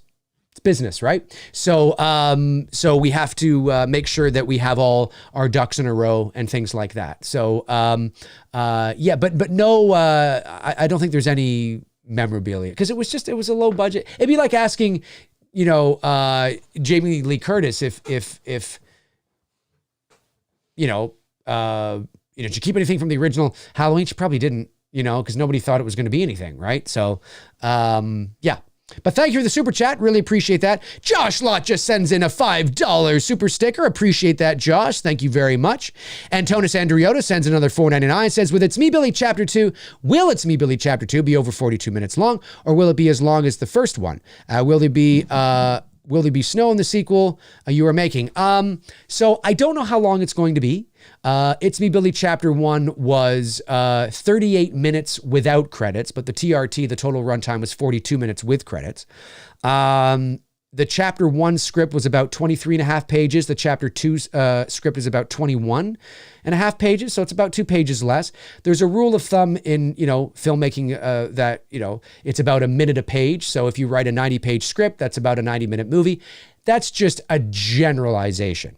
It's a general rule because it would all depend on how much dialogue is on a page, what the nuances of the performances, how much action is on a page. And again, when I say action, I don't mean, guns and explosions necessarily. I just mean, a character walking around a house or walking from one room, to the next. And in a horror movie, to build suspense, you might be able to read something like this on a page, but that moment in the film, because you're building suspense and you're taking things slow and all that might be, 2.5 minutes long, right? So it's a general rule. Thinking about the movie, I could see it being about the same, maybe a tad shorter, maybe a tad longer. I'm not really sure. We won't really know until the movie's done, but it's not going to be like, 10 minutes long or something like that. And it's also not going to be like, an hour and 45 minutes long either. So it'll be in and around chapter 1. It'll be in and around chapter 1. Somewhere in and around there, I'm sure. Oh, yes. Love it. Love it. Love that we're moving up here, folks. Love it. Look at that. 81,387. 7 new contributions. Let's see who these were. We're sitting at 747, 67% still. Amazing. Let's see if we can get to 82. Let's see if we can get as close to 84. It's Ghostbusters Day today, 1984. Also, A Nightmare on Elm Street was released that year. That's the birth of Freddy Krueger, ladies and gentlemen. Let's see if we can get there. Let me, oh yeah, I was going to see who that was. Let's see who that was, who's stepping up, continuing to step up, maybe stepping up for the first time. Let's see who we've got. We've got Kevin Akima, is that how you say that? Kevin Akima buys the It's Me Billy 2 Blu-ray. Amazing. Thank you so much, Kevin. Really appreciate that, buddy. JD Everett buys the double blue. The double blue. That's what I like. The double blue. Both It's Me Billy Chapter 1 and Chapter 2. Andrew Stevens goes hard into the paint with a $30 donation. Troy Grubb sends in $10. Amazing. Thank you very much. Oliver Mercer sends in $10. Thank you very much. Teresa, the tea is sweet tonight, donates $25. And MJS Lawrence, my fellow Canuck, picks up It's Me Billy 2 on Blu-ray. Thank you so much to all of you. I really appreciate that. We're now just basically $600 away from 82. $600 away from 82. 3 weeks left, ladies and gentlemen. 3 weeks left to go. It's crazy stuff. It's crazy stuff. Just 3 weeks left to go in the campaign. Let's see if we can get, oh man, could we get as, well, that's the goal. The goal for this stream, before the stream is done, is to get as close to 84,000 as we possibly can. That's what it is. That's what it is. MAGA Cat says, Dave, can we get a DNN teaser? A DNN teaser? There's a Dylan Zoo Nightmare teaser and a trailer up on YouTube, my man. I think you're a little late to the party there, MAGA. It is already up. All right, have I got, oh, no, wait, here comes some new super chats here. Josh Lott, thank you very much, Josh. Sends in $10, says, a great Skeletor, Ryan Hurst. Ooh, who's Ryan Hurst? I don't know who Ryan Hurst is, but I'm going to look that guy up right now. Ryan Hurst. Ooh, okay. All right, Ryan Hurst. I'm not familiar with Ryan Hurst. Let's see. Ryan Douglas Hurst is an American actor. He's best known for his roles as Gary Bertner, did I say that? In Remember the Titans, and Opie Winston in the FX drama series Sons of Anarchy. Okay. He's 1.97 meters tall. So how meters to feet? How long is that? So 1.97. Oops. Hang on. He is 6'4". Okay, he's 6'4". That's pretty good. You put him in boots, you could probably get him to 6'5" or 6'6". Yep, for sure. You put like 2-inch heels in that. Yeah. So, okay, cool. Yeah. I'm not familiar with him, so I'm not really sure, but you're on the right track though, right? Like that's what I'm talking about. And everybody's like that, from He-Man to Man. I mean, Skeletor's got to be the biggest, right? That's why I would love Skeletor to be that. Like David Prowse, who was in the Darth Vader outfit, he was 6'7". Now, in the Darth Vader boots, I don't know what the heel was like on the boot, but it's not unprecedented to think that he might have been 6'8", in the boots, right? So I think Skeletor should be significantly taller than everybody else, but not like ridiculous. Like, you know what I mean? Where, like he's like, 6'7", 6'6", 6'8", like that Vader kind of thing. And Merman would be like, 6'2" or something, right? And Trapjaw would be like 6'3". Like everybody's tall. Everybody's over 6 foot, like 6'1", 6'2". He-Man is like 6'3" or something, right? Man-at-Arms is like, 6'1" or something, even Evil Lynn, maybe she's not petite. She's not Jenna Ortega, right? She's I don't know if I would have Evil Lynn as a Gwendolyn Christie, because I think she's a little too tall, maybe. But, she's like, maybe she's 5'9" or something like that, or 5'8". Like Jamie Lee Curtis, is like 5'8" or 9 or whatever, right? She's taller. You know what I mean? Yeah, it's just like everybody has presence. That's how I would do it anyway. Josh McKenna. Hey, Josh, what's going on? By the way, Josh, I talked about you earlier and I said, I have since, now I do actually smell the smoke now from the wildfires, that are, way up north. Actually I could probably go to the other, I think I still have my Google Earth up. Yeah, there we go. So for my American brothers and sisters who don't quite know where it is happening. So obviously here is Toronto, sitting on the shores of Lake Ontario. That's where I am, right in there, Toronto. And the fires are happening, this thing here. This thing here. This is the province of Ontario. That shape right there. That's the province of Ontario. So everything in here is Ontario. And I live in Southern Ontario down here. And New York State, as you can clearly see, is right here. There's Buffalo. I'm only an hour away from Buffalo. So anyway, the fires are happening in the province of Quebec, which is right here, all the way up here. And then on the Ontario side, they're up here. So I'm nowhere near the fires, but there's like 400 fires across the country in different rural pockets. And so the smoke that you're all feeling and experiencing, if you live anywhere here in the U.S., Ohio, Pennsylvania, New York, Maine, Washington, if you live anywhere in here, the fire smell and the smoke that you're experiencing, New York, it looks like fucking an apocalyptic wasteland, is all coming from forest fires up and around here. The wind is just taking it, wafting it south. And I can smell it. I first smelled it yesterday. So pretty crazy indeed. So yeah. Anyway, learning with Dave McCray. So yeah, Josh, just want to say that I now smell it. Sends in $9.99. Thank you, Josh. Says, did you know that Victoria and Malika are going to be in a show called Bria Mack Gets a Life? I did know that. Yes, indeed. Yeah, there was a Hollywood Reporter article about Bria Mack, I believe. I think it was Hollywood Reporter. Was it last year? I think it was last year. Yes, Victoria had called me. It was in and around, Victoria and I had a phone call about chapter 2, and I was bringing her up to speed on the script and letting her know that we were planning on launching the campaign in the spring and all that kind of stuff.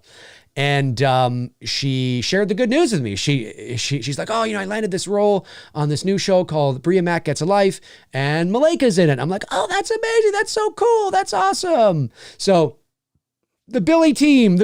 So I think that's really cool. Yeah. And they've already shot it. They shot last fall. So I forget, where is it airing? Is it airing on, I think it's a US show, if I'm not mistaken. I think maybe it's a Canadian show. I can't remember. Anyway, it was shot here in Toronto, as a lot of stuff is. Tons of stuff is shot here in Toronto. So, yeah, but I did know that. Yeah, thanks, Josh. Really appreciate that. Thanks very much. And then fast forwards to 89, another $9.99. Thank you, buddy. He says, Dave, have you seen Dark Knight of the Scarecrow yet? I haven't yet. I know. I haven't yet. Maybe you could do a watch along with two dudes and some BS. I believe you'd really like it. It's your style, low budget, slow burn, classic horror.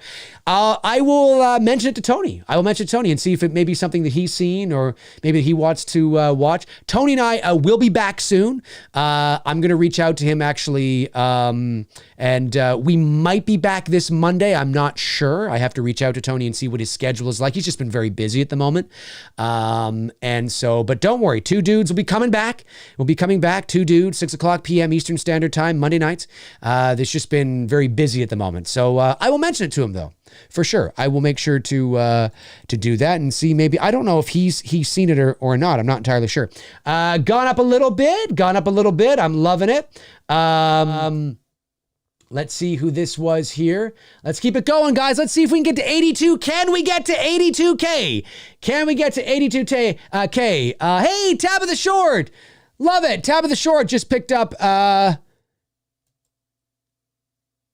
Tabitha Short just picked up the Christmas warmth, picked up a hoodie. Amazing. Thank you, Tabitha. Really appreciate that. Tabitha, of course, one of my great moderators here on the channel. Really appreciate that, Tabitha. Thank you. That puts us up to 81,387. You must have picked it up. I forgot to refresh earlier. It's part of the thing. Yeah, that's why it hasn't gone over 400 yet. It looks like it hasn't gone up enough, but it's because I didn't refresh earlier. Your contribution is in there. So that's great. That's awesome. Oh, yes. Hang on a sec. Is that new or was that your contribution? I think that might be something new. It is something new. We've got Evan Siren also comes in as well and donates just $100. Amazing. Thank you so much. So with Tabitha, with Evan Siren, we're at 81,592, folks. We're we're just over $400 away from 82K. Yes. Let's keep it going, folks. 3 weeks left in the campaign. I promise all of you out there in McCrazy land. I promise you all of you out there in McCrazy land, we will get back to a regularly scheduled content and videos talking about horror and all that kind of stuff once we reach our budget. I know it's Billy all the time here on the channel, so, and I know I've said it before, but I got to say it again, just so people know. I really appreciate your understanding and your patience as we get through this campaign. But it is, as you can see, it's a lot of hard work and it's a lot of hard work, a lot of selling, a lot of keeping it out there, but we're doing very well. I mean, listen, there's 3 weeks left. We're knocking on 82K. Now, 84K would be 70%. I would love to get to 84K today because obviously that would be amazing to get to 70%, that nice round number, that 70%. If somebody with deep pockets, again, only donate or contribute if you can. We can't have any refunds.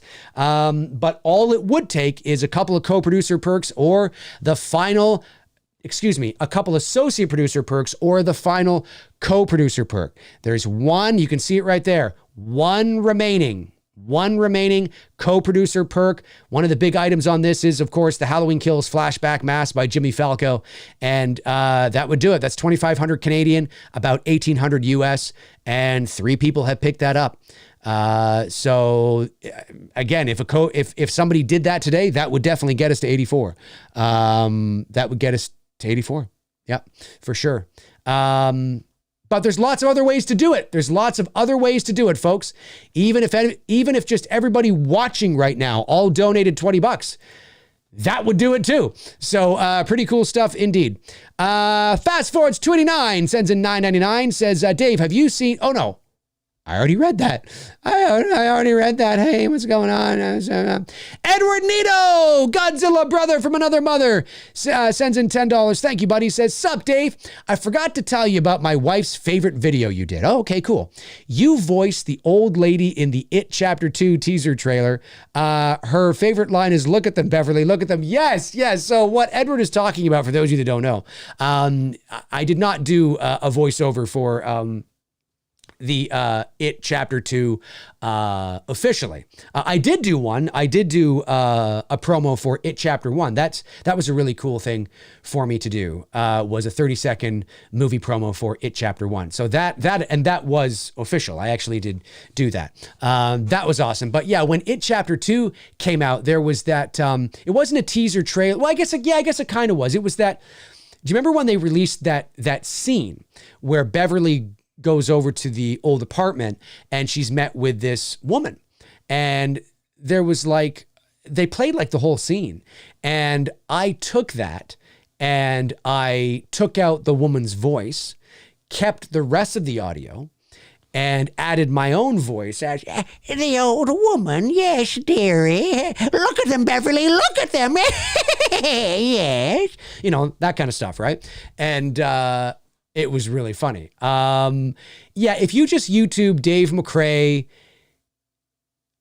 It Old Woman or something or whatever, it should pop up. It should pop up. I forgot about that. Yeah, that was funny. Actually, let me just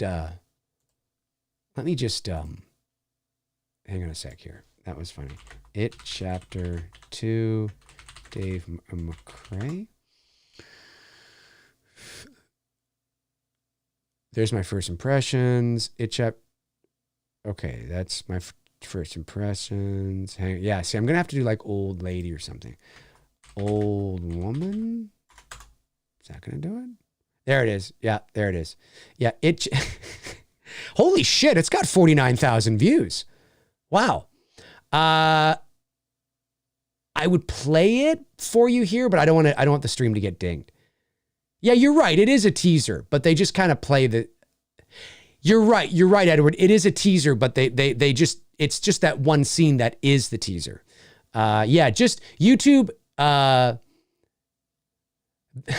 title is It Chapter 2, The Horny Old Lady. If you haven't seen that, you guys will find that funny. Yeah, look at them, Beverly. Look at them. Oh, God. Shout out to Edward's wife. Let me see here. Crate of Junior. Is that how you say that? Crates of Junior. Says, after the It's Me Billy campaign wraps and the film comes out, I want the Dave McCrae comedy tour. It's called the Buckin' Wild with Dave McCrae live on stage. I'm not sure I get the reference. I'm sure it's funny what you've said, but it's gone over my head. I'm sorry, man. Sorry about that. Irish Michael Myers 77 says, Dave said he could do it multiple times with video and no footage. You guys are talking about that then? What are you guys talking about?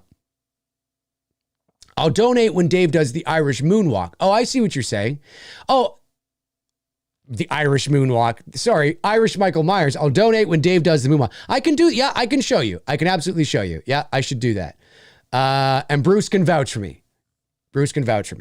It's not as hard as you think it is. It really isn't. It really isn't.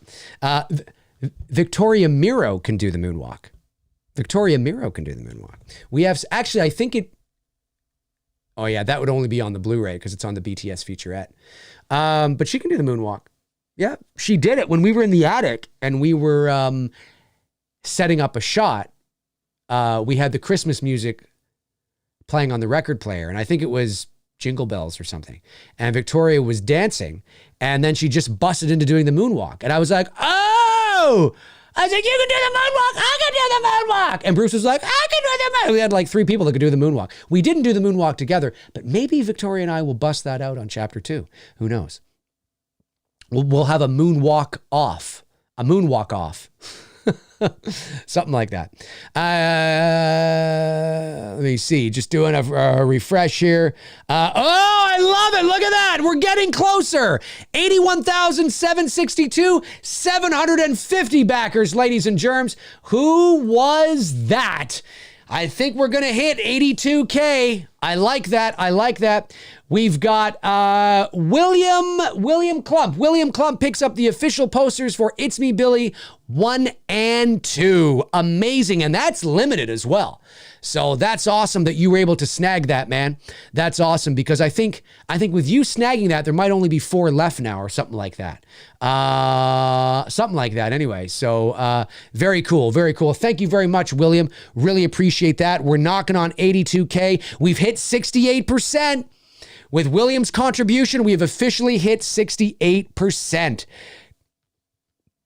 Awesome. Awesome. Let's keep it going. We're almost there, folks. We really are. I mean, there's still a long way to go, of course, but really 32% left to go. 32% left to go. Almost 38,000 left to go with 3 weeks left to go. The momentum that we've kept up over the course of these 5 weeks during the lull has been great. And I cannot thank each and every one of you enough for this. It means the world to me. For those of you that have been through, or that have been there since the beginning, you know that I've been saying that we needed to have a strong start, right? We needed to have that strong start out of the gate, because with a 60-day campaign, you're going to hit that lull in the middle. And we don't want to hit the lull not having a strong start. So the fact that we had such a strong start, when we hit the lull, we were already over 50,000. Which was amazing. Then we went into the lull, which is usually the time when the novelty is worn off. People are they're less excited about it than they were 3 weeks earlier. It's usually on a 60-day campaign, you're usually on fire in the first, couple of weeks, right? And then in the middle weeks, like week 4, week 5, or week 3, week 4, week 5, those are the weeks where, people are like, okay, yeah, okay, right? And then in the last couple of weeks, that's when things tend to pick up again, because it's like, hey, buy now or it's gone sort of thing, right? But we've kept, with these streams and your generosity and your love and your belief in the project and in myself and in Bruce, has kept the momentum going through the lulls. That's why we're sitting at 81,000 right now, nearly 82,000 with still 3 weeks to go. And we needed this. We needed this. Again, if this was, Halloween or something else that raises money in its sleep, maybe I wouldn't have had to push so hard with all these streams. But it's Black Christmas, it's niche, its interest does have a ceiling. And so it's very important. Like, I knew I got to be out there trying to reach new people and all that kind of stuff. And so just amazing to see this, guys. Really, really appreciate it. And next week, I believe next Tuesday, June the 13th, Bruce and I will be on Cody Leach's channel, which is great because Cody has, I have nearly 30,000 subs. Cody has like 110,000 and a largely different audience than I do, right? There is overlap. I know a lot of you in the chat also watch Cody as well, but there's also a lot of people that watch him that don't even know I exist. So again, shout out to Cody Leach. Thank you so much for having myself and Bruce on the channel next week. We really appreciate that. Cody is not one to do these types of shows. And the fact that he is taking some time out of his busy schedule to help us out means the world to us. It really does. Really, really appreciate that, man, so much. And Cody's a gigantic Black Christmas fan. So, hey, all the better, right? All the better. So just awesome. Let me see. Super chat from Josh Lott, just sending $5. Amazing. I'll donate another $100. Ooh. If anyone can guess my top choice to play Freddy, hint, he's in Rob Zombie's movies. Okay. I don't know, because I'm not familiar with Rob Zombie's films. But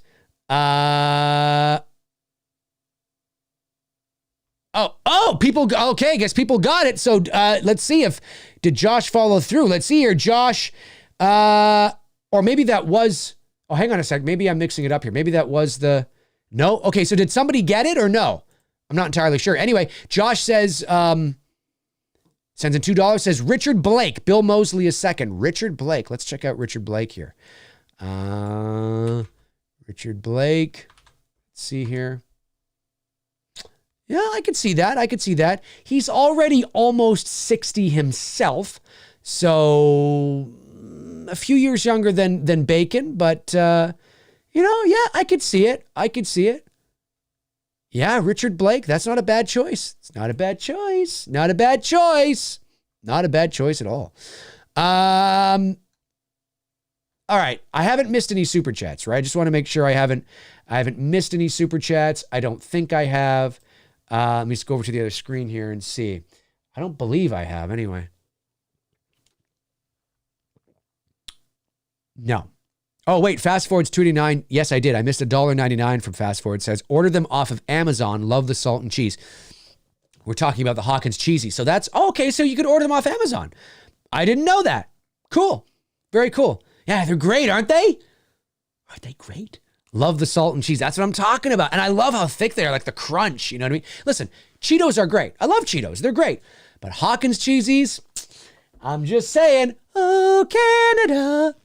It's good shit. Why can't we live in a world? Why can't we live in a world where eating stuff like Hawkins Cheesies and donuts and, cake and like sweets and all that. Why can't we live in a world where eating that stuff is like eating healthy stuff? I mean, I eat a bag of Cheesies or a bag of Hawkins Cheesies or a bag of Doritos. I love Doritos, by the way, one of my favorite chips. I eat an entire big bag of Doritos is the equivalent of having a nice, healthy dinner with salad and a piece of salmon and drinking maybe some water or something.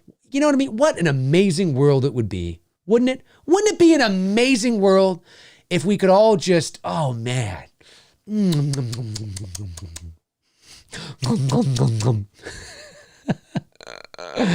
Oh man, oh man, oh man.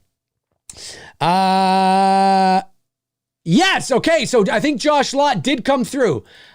Josh, incredible. He did. He donated $100. Ladies and gentlemen, Josh, one of our great co-producers here on the channel, who is also contributing to the campaign via donations on various different financial levels. And I know you've been sharing, the posts and all that. Just really, really appreciate that very much. Just doing what co-producers do. You know what I mean? It's just really, really appreciate that, man. Thank you so much. We are sitting at, because of that extra $100, we are now sitting at 81,862, 751 backers, 68% of the production budget. We are knocking on 82, ladies and gentlemen, knocking on 82. Can we keep it going? Oh my God. Could we get to 83? I don't know. I've been on the stream now for nearly 2 hours. How much longer should I be here? How much longer should this go? I don't know. But it's good. It's very good. Knocking on 80. Knocking on 82. Kevin Ketchy. Hey, Dave. When looking back on the production of It's Me, Billy 1, is there a particular moment that always comes to memory that you're proud of? For example, a direction you gave, a scene you constructed, etc. Great question, Kevin. I would say, I sort of answered this question a couple of streams ago. And the truth of the matter is that generally speaking, there isn't one particular memory that comes to mind. It's just sort of the entire week when I think about it. And the memory that stays with me the most is, again, as many of you know, I've spent my entire life, not my entire life, obviously, but I've spent 22 years working in the entertainment industry as a professional voice actor. That's my day-to-day job. Most of you know that, but there might be somebody tuning in that doesn't. I don't know. And so I've had great success.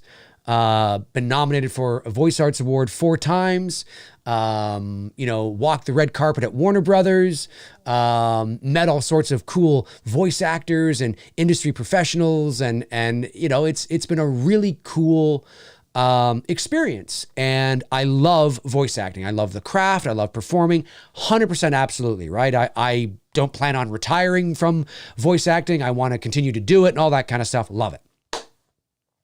However, my first love has always been movies. And I went to film school. For those of you that might not have known, most of you do. But again, I'm not saying this again because I'm saying it for those of you that may not know. I went to film school and I didn't graduate. I dropped out, but I dropped out in my second year because the workload for me was just too much. Now, obviously, it's not too much for some people because obviously people graduate from the program, but it wasn't just film we were learning. We were learning about television and radio. And of course, there's current events classes and this class and that class and broadcast management and broadcast journalism. Also, it was a broadcasting sort of program with a heavy focus on film. And I learned a ton. I learned a lot. Some of my favorite classes were like the business of film. Now, obviously, the business of film has changed a lot since the late 90s, but there's still a lot of things that, that carry over, certain principles that are still the same today. But I did. I went to film school. I was able to shoot on 16 millimeter, shot a couple of short films. I edited on the Steinbeck.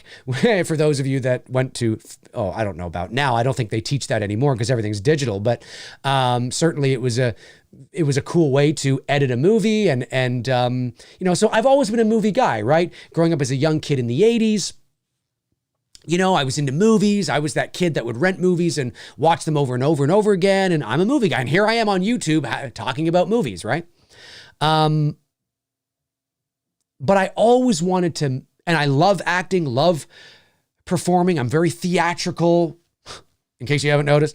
And that's all great. I love, the acting side and everything. But I have always wanted to make movies. And so when I left film school and I fell into the on-camera acting and then, into the voiceover, to quench the thirst to be creative from the filmmaking side, I made those little Halloween shorts on my channel. Now, those are not professional shorts by any stretch of the imagination. It's just me dressing up as Michael Myers walking around with a camcorder.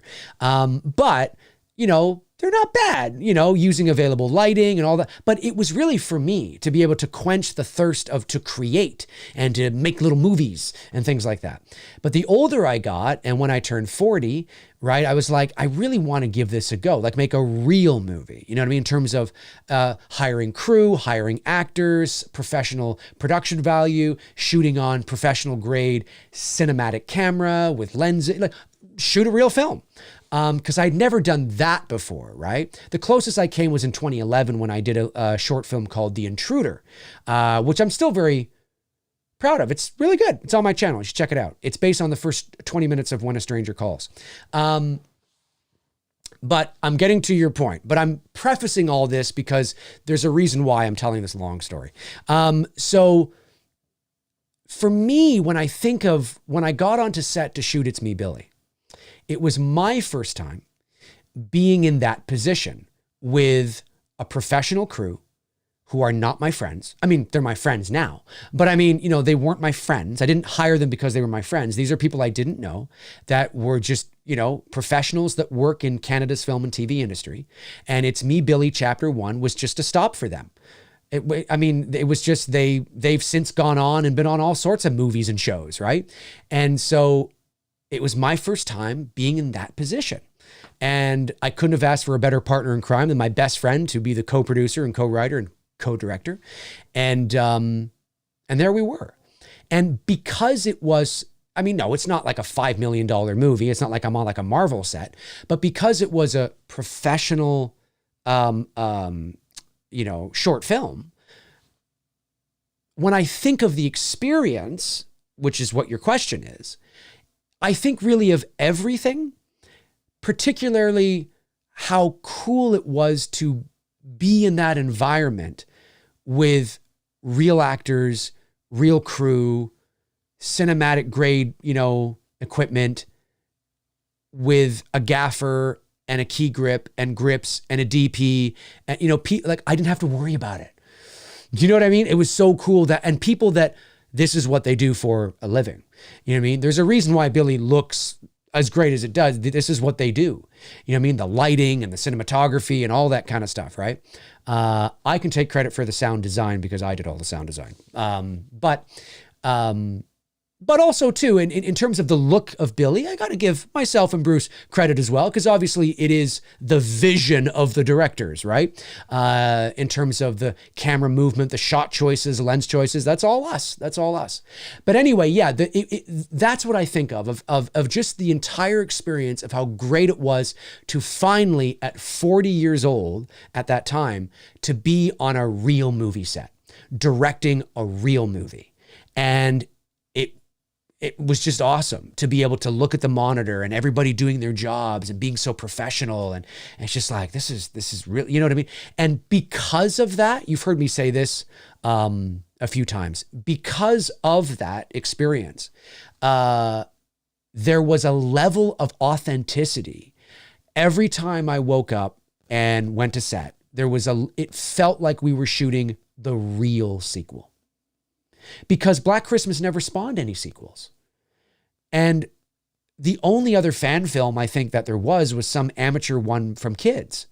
And because we're shooting a real movie, right? You know what I mean? It's a short film, but it's, I mean, we used the same equipment that, was used to shoot Halloween Kills. You know what I'm saying? So, I mean, it's, we're doing it for real, right? And because of that, there were certain moments on set where I had to I caught myself going, this feels like I feel like we're doing the real thing. So it was but that's a really cool experience, even though it's a fan film, right? It's a fan film. So I just think about all of that. I think about just the entire week and the entire experience. There isn't really particular one moment that stands out more than the others. It's just the entire experience that really hits me all at once when I think of It's Me, Billy, Chapter 1. That's me. You ask anybody else and, maybe that would be different. But one of the biggest compliments that Bruce and I got was from our boom operator, Adrian Ancona, and one of our grips, Stuart Kroll, who they're very experienced and have been on many indie sets. And they said to us, this is one of the best indie shoots they've ever been on. It's so organized, it's professional, it doesn't, because with indie shoots, you never know what you're going to get, right? Even professional films, you never know, how, and they said, you guys are amazing. Like you're so, they said this, it doesn't feel like this is your first time doing this. This feels like you're seasoned. You know what I mean? And it's like, that was a huge compliment to us, and it just told us that, yeah, we did it right. And Bruce and I are very organized. We're very organized, very on point. Does it help that we work in the entertainment industry and we have access to certain resources and connections and people and that the average person doesn't? Of course it does. It's not lost on us that we're in a position where we can take advantage of those things. But you still have to be prepared. You still have to be prepared and on point and take it seriously. And we did. So, and we're doing the same thing with Chapter 2. So, yeah, anyways, I know that's a long-winded sort of thing. What else is new with me? But I needed to set that up for you. And for those of you that might not, know kind of how I feel about it, because it's related, right? That's sort of what I think about. And it's because of that. Yeah, it's because of that. Thanks very much, by the way. Really appreciate that. All right, just taking another thing here. We're at, we're so close. We are so close, ladies and gentlemen. 81,967, 752, 68%. Who was that got us within 10, 20, like $3 away? We've got Donald Bishop. Shout out to Donald Bishop. Donald Bishop, excuse me, picked up the double blue. Amazing. Thank you, Donald. You will get It's Me, Billy, Chapter 1 and 2 on Blu-ray. Amazing. Thank you, Donald. Really appreciate that very, very much. We are $23 away from 82,000. Amazing. You guys are amazing. Absolutely amazing. Absolutely amazing. I'm loving it. I'm McDonald'sing it. Ba-da-ba-ba-ba. I'm loving it. All right. I haven't missed any super chats. I don't think I have. I just want to make sure I haven't missed anything. But I don't believe I have. Let me see. Evil Alex says, must have been a bit stressful mentally working on pro level expensive equipment first time. It wasn't. It wasn't. And I don't say that in a braggadocious way. I say that because I think it was because we were prepared, right? It's like being prepared for a test, right? If you don't study or you like, I'll study in the morning, you know what? And we've all done that. Let's face it, we've all done it. But if you're prepared, you study for anything, right? When you go in and you get the test, there is a level of confidence that you have because you studied, you know the information, you're prepared. So there's very little surprises. And when a surprise does come up, maybe there's a question on a test that kind of throws you for a loop, because you're so prepared, you're able to immediately navigate into the vault of the information and probably figure out how to answer the question. And so the same can be said for film sets, anything in life really, but certainly for us when it comes to Billy, because we were so prepared. We spent 2.5 months on the shot list. You do not figure out how to shoot a movie when you get to the location. Because, in this instance, it was a $60,000 movie. We're spending, I think I'm trying to think of how much it cost for the week there. The rental of the house was at least, I can't remember now. I got to get the exact figure. I don't want to say something that's not true, but it was thousands of dollars for the week, right? You're paying everybody, cast and crew. Time is money. Money is time. So you don't want to get to the set. And that's when you figure out how to shoot things. That's why you do location scouts and tech scouts and all that kind of stuff. And so we were very prepared. We had maps of the house, basically blueprints that we ourselves had drawn up. So we knew where to put the camera, where we're going to put the camera, what is going to be a close up, medium shot, what, all that, you have all that when you get to the set. So it's just a matter of implementing it. Now, that doesn't mean that shit's not going to happen. But the more prepared you are to shoot that movie, the more prepared you are for when shit hits the fan. And there's always things that happen, right? Oh, you know what? Something breaks. Oh, wait, you know what? We can't. Oh, hang on a sec. But the more prepared you are, the less stressful those situations are because you're so prepared in a general sense. And then you're calm and cool and collected, and you know how to navigate the inevitable hiccups that always come with a film shoot. But if you're not prepared, you're stressed right out of the gate, right? To evil Alex, I think it was Evil Alex that said that, right? To your point, right? Hang on a second, was it Evil Alex that said that? Yeah, it was Evil Alex. If we're not prepared out of the gate, when shit happens, then it just adds to the stress. So we weren't. I mean, well, at least I wasn't.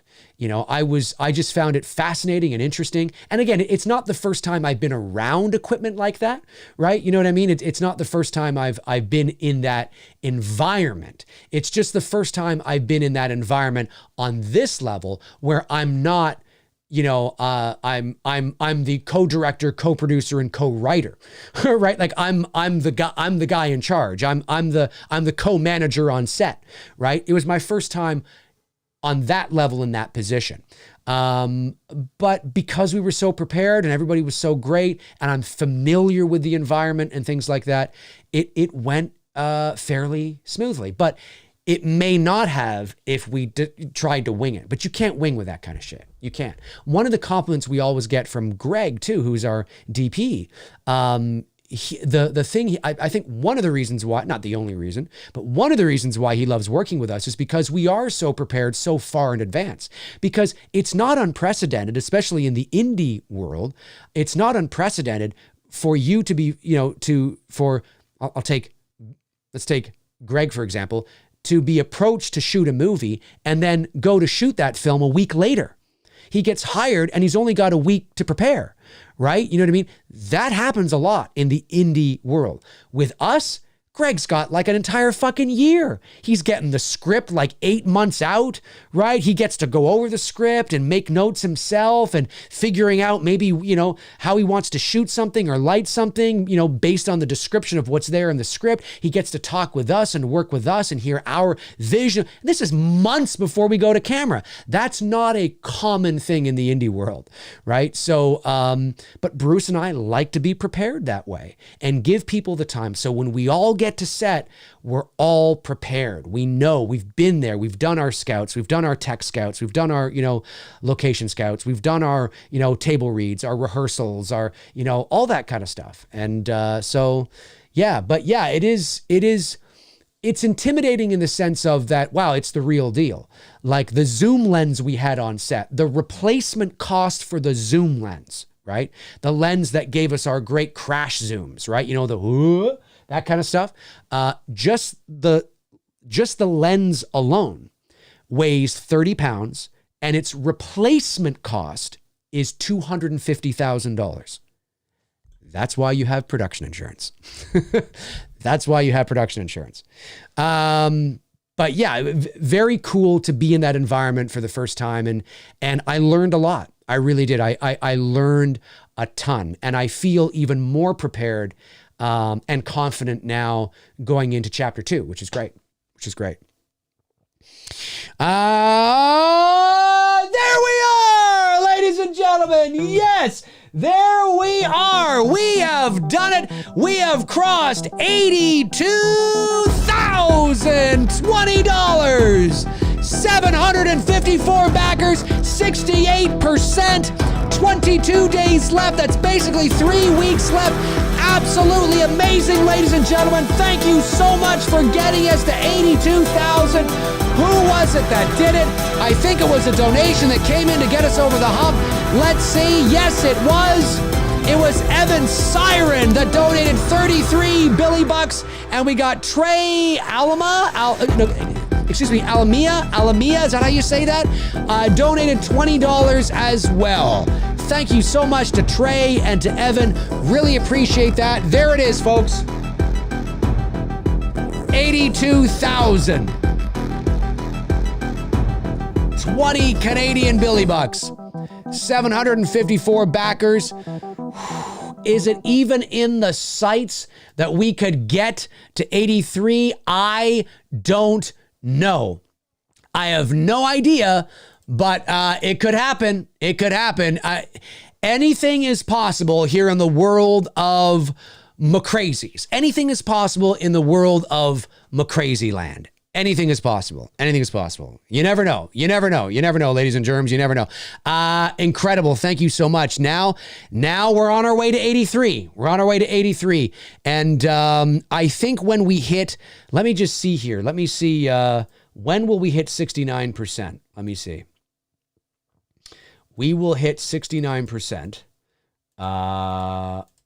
When we reach 82,800. So we're about $780 away from 69%.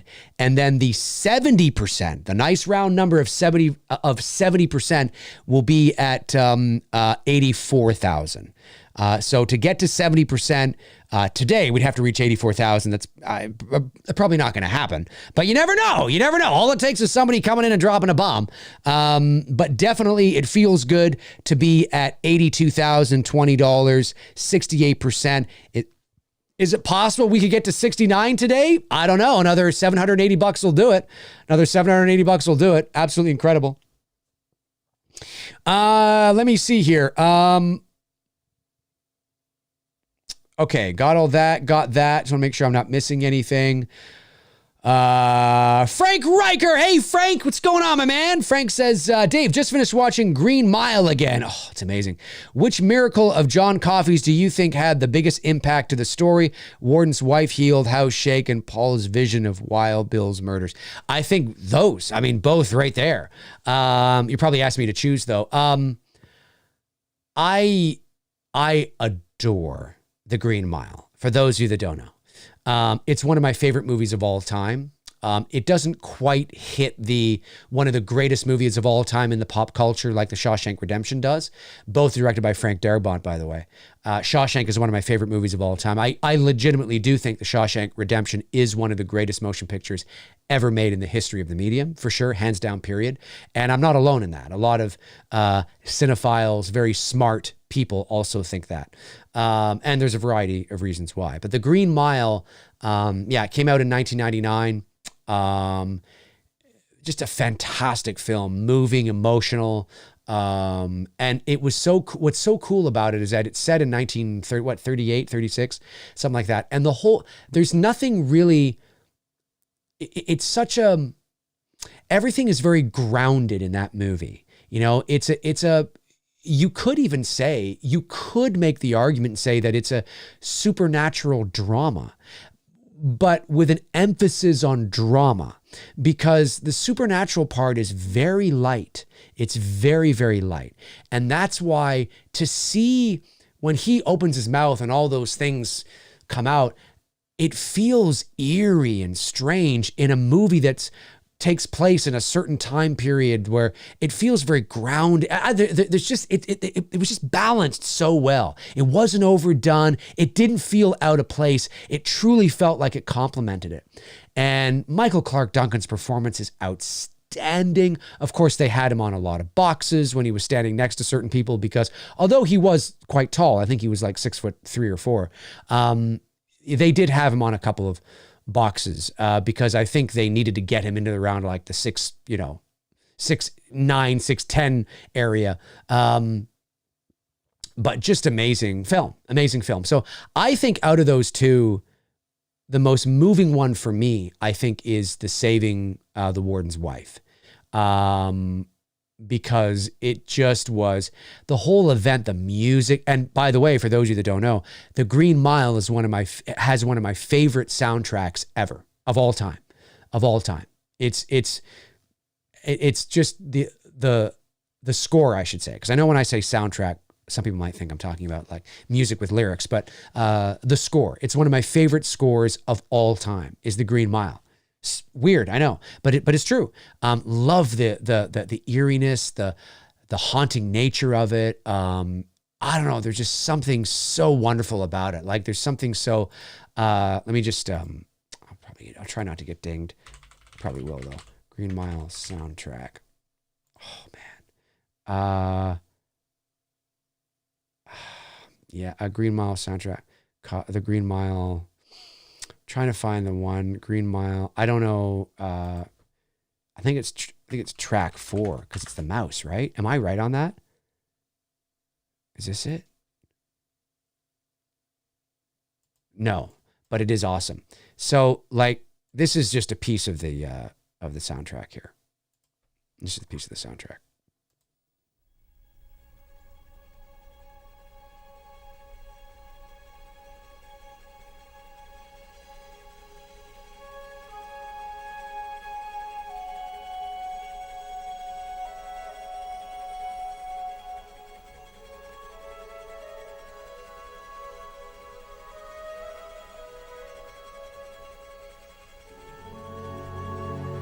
Beautiful. It's a beautiful soundtrack, and there's all sort, but there's that stuff. But then there's also, hang on, I know it's the mouse one. Yeah, it's called Mouse on the Mile. I fucking love this one too. This is so great. Listen to this. Here we go. Oh yeah, you probably already heard that. I fucking love this one too. It's great. It's great shit. Brings back memories, man. I think of that time back in the late 90s, early 2000s. So great. So great. I love it. Anyways, yeah. I'm going to say the warden's death, Frank, because I think it is you really see the level of his power. I think it's that. Now also to figure out it was, Billy the Kid Bill Wild Bill, excuse me. I think he had that tattoo. Obviously that's pretty, and shout out like he's watching, but like shout out to Sam Rockwell. That's the first movie I ever saw him in. He's fucking brilliant. He is a brilliant character actor. Sam Rockwell is fantastic. And he's just so good. He's so good in that. So good in that. You know what I mean? Like just really, really good. It's just so good. Just so good. So yeah, I'm going to say that. Leon says, y'all have to stop buying the double Blu-ray bundle. Plan on getting the next week, but they will be sold out this way. No. It's unlimited. It's unlimited. There's no limit on the Blu-rays. So there's no limit on the Blu-rays. There are certain limits, right, to certain things. So if I scroll down, like the co-producer, there's one remaining. We had 5 available, right? You will see that. If you go to the perks, you'll see when it says, so there's no limit on the end credits. There's no limit on the digital download. No limit on any of the t-shirts. The Blu-rays, no limit. No, not there. But here's one where there is. You see how it says 15 out of 20 claimed? So there is a limit on on a copy of the director's script. So that means 15 people have picked it up and there's 5 left, obviously, right? 15 out of 20. So you'll always see this. Okay, if nobody has picked it up yet, you'll see like 20 available. And if somebody has picked it up, you'll see the amount that is left. So the Blu-rays are fine. The Blu-rays are fine. Yeah, so when you get to the double blue, scroll down here to the double blue, there it is. You can see it just says 143 claimed. That's it. But it's indefinite. So that's why I said, if we could get to 550 sold, I would do the epic stream, right? So yeah, so don't worry about that, Leon. It will be there, my man. It will be there. Ryan Oshlo says, what's your all-time favorite Indiana Jones moment? Oh, so many, but 2 that I instantly thought of right now is the bridge scene, the suspension bridge scene at the end of Temple of Doom, and the desert truck chase in Raiders are 2 that are just fucking, quintessential Indiana Jones, and just, absolutely incredible. All right.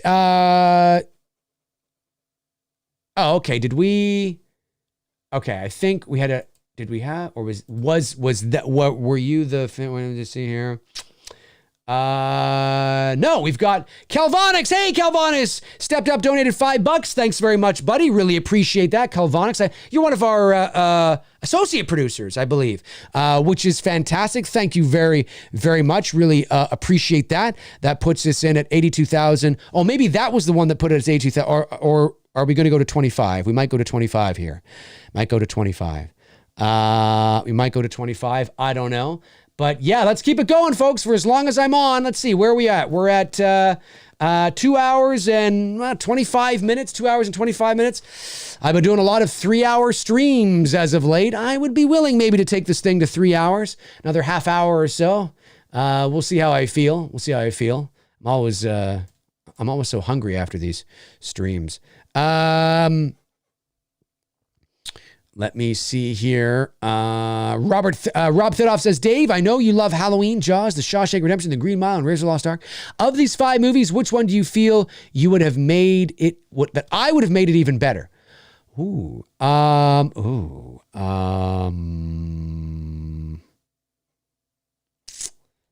would have made even better. That's a really good question.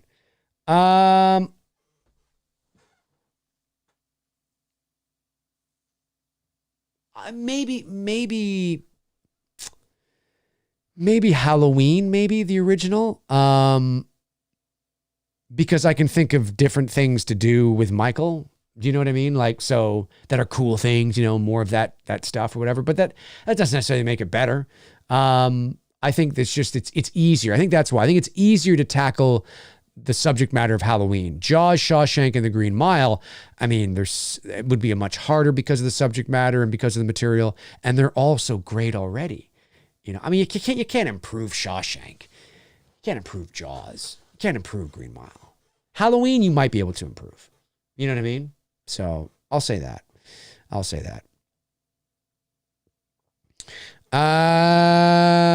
Calvonic says, just ordered a Jimmy Falco H2 mask. So excited. Awesome. Love it, man. I love it. I love it. Oh, look at this. I can heart super chats. I didn't know that. That's cool. That must be fairly new. Awesome. Yeah, he's a great dude, really nice dude, and very talented. Very talented. Very talented indeed. You'll have to show that sucker off when that comes in. Show that sucker off when it comes in. Yeah, there we are. We're up to, there you go. There's your donation up to $525 now. Oh, excuse me, $82,025 now. Cool.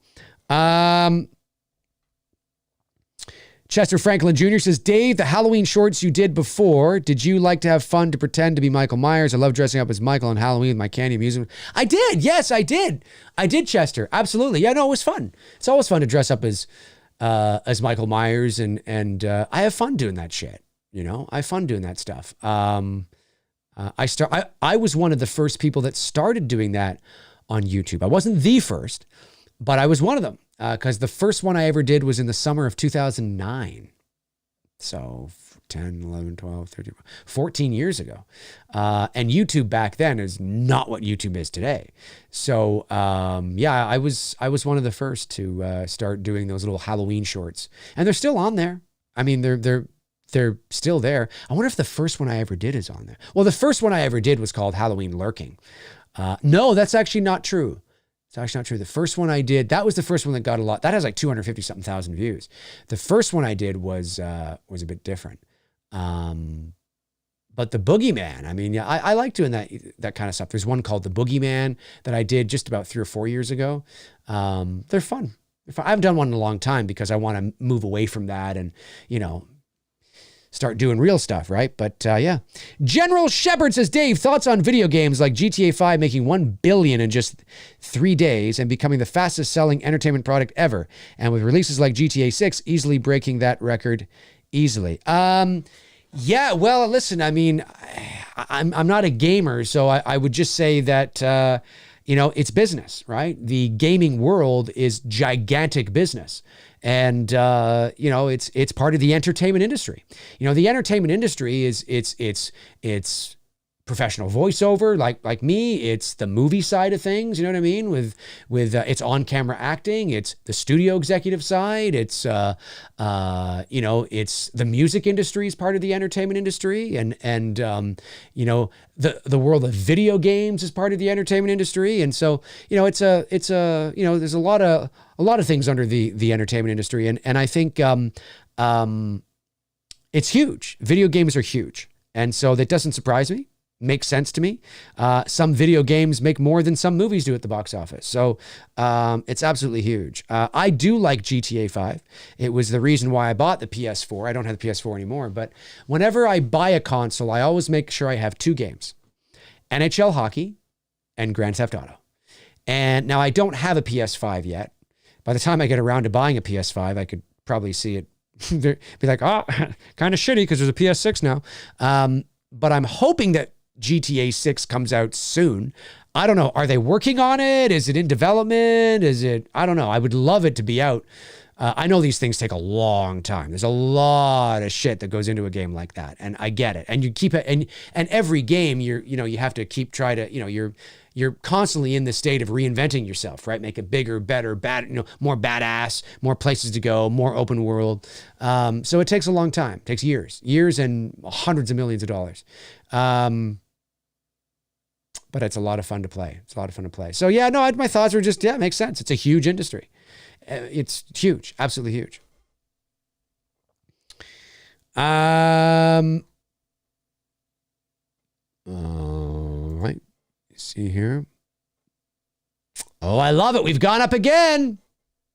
We went up by $60. I love it. 82,085. 82,085. Let's see who that was. That's $60. That's probably a Blu-ray. Or it is. MJS Lawrence picks up the It's Me Billy Chapter 2 teaser cover. Thank you very much, buddy. Really appreciate that. Really appreciate that. Thank you. That means a lot. Thank you so much for doing that. This is great stuff. How much, where did we start today? We started at We started at 80,005. So we're approaching not quite $2,000 yet, but we're getting there. We're getting there in terms of what we've raised during today's stream. So today, yeah, we've raised about 1,404. Yeah, which is great. It's another good day, keeping these things going, It's good stuff. It's good stuff.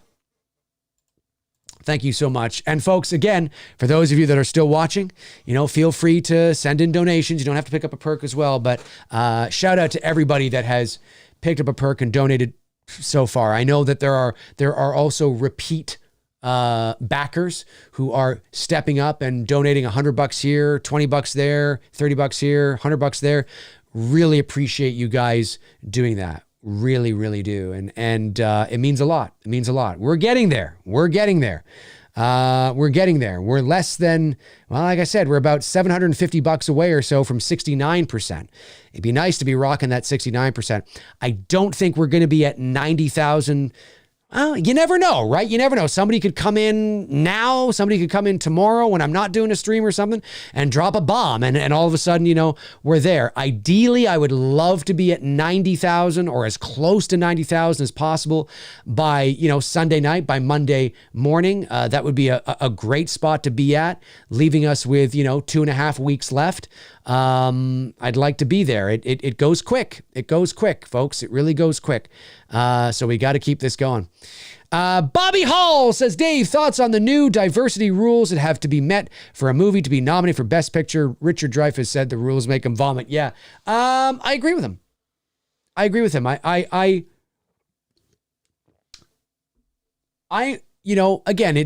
I like to take a nuanced approach to these type of discussions because there's a lot of anger. There's a lot of he said, she said. There's a lot of vitriol. There's a lot of, there's a lot of lack of nuance. And so, but he's not wrong. I think it's very important that I don't think at least I'd like to think not, that, obviously we want our world represented. We want to see that. We want to have, Black actors and Asian actors and female directors. And of course, absolutely. I'm all for it. 100%. The problem is that it's always tricky when you make things a prerequisite rather than to teach people how to evolve it organically, right? It's that equality of opportunity as opposed to equality of outcome. And there is a lot of equality of outcome. And it's not that it can't be good in certain instances, but again, this is where nuance, comes into play. But generally speaking, you have to make people believe in it and believe in the importance of it. You can't force it onto people.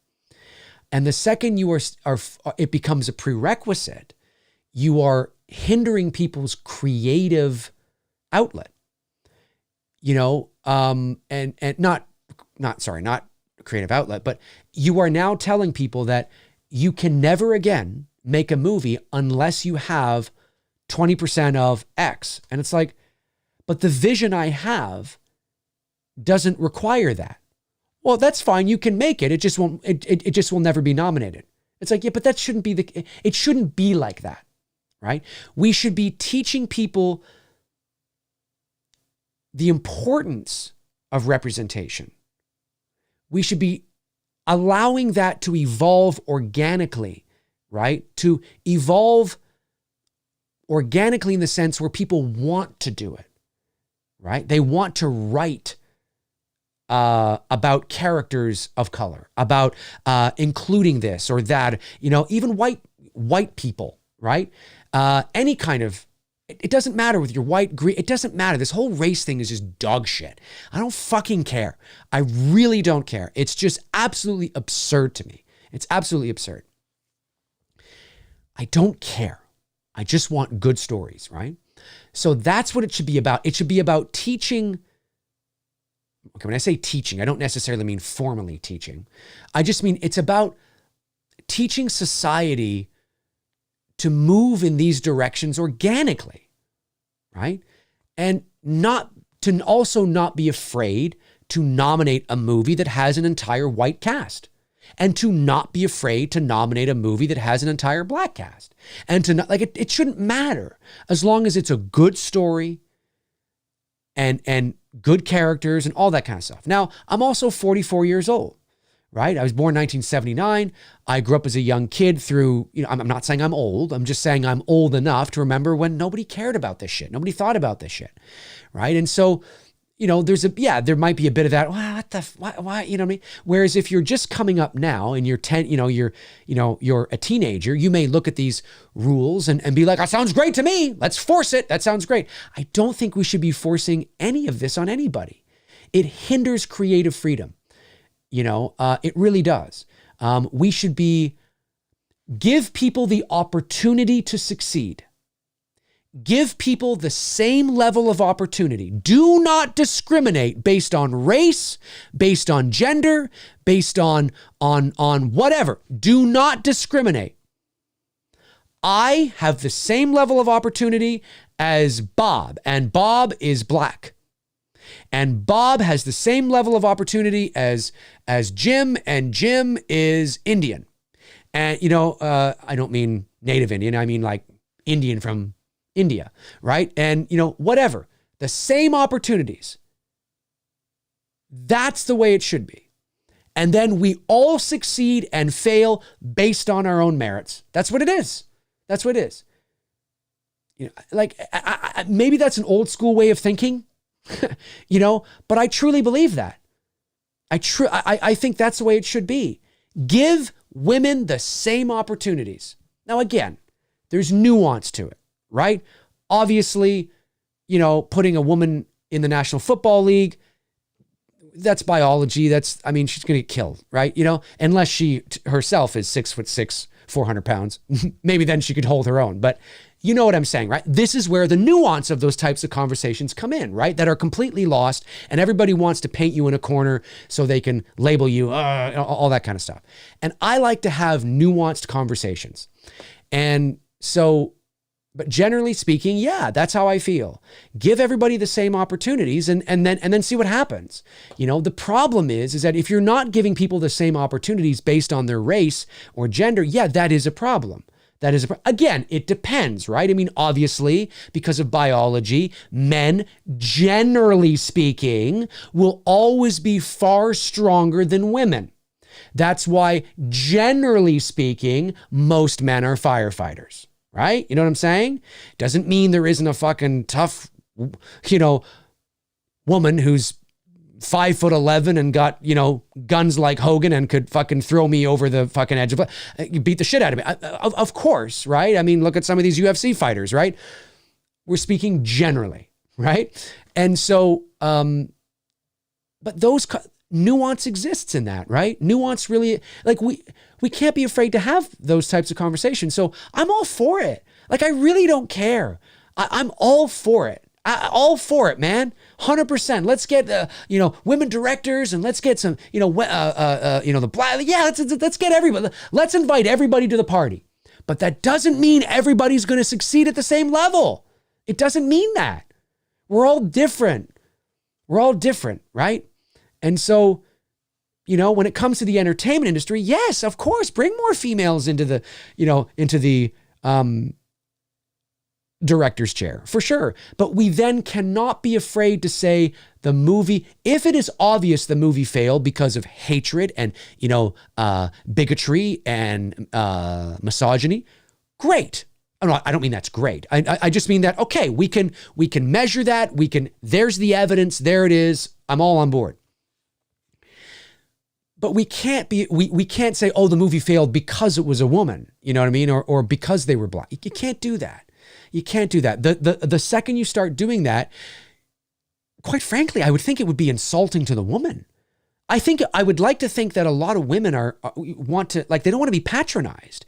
They don't want to be coddled to. They want the same opportunities, right?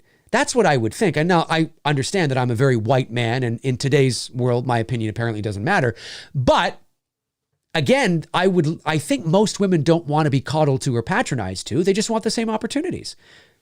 So give them the same opportunities and see what happens. That's what it is, right? That's what it's about. To me, that's what it's about. And that's what it's always been about. So when the Oscars make these rules, that's not opportunity. That's forcing opportunity rather than building it organically.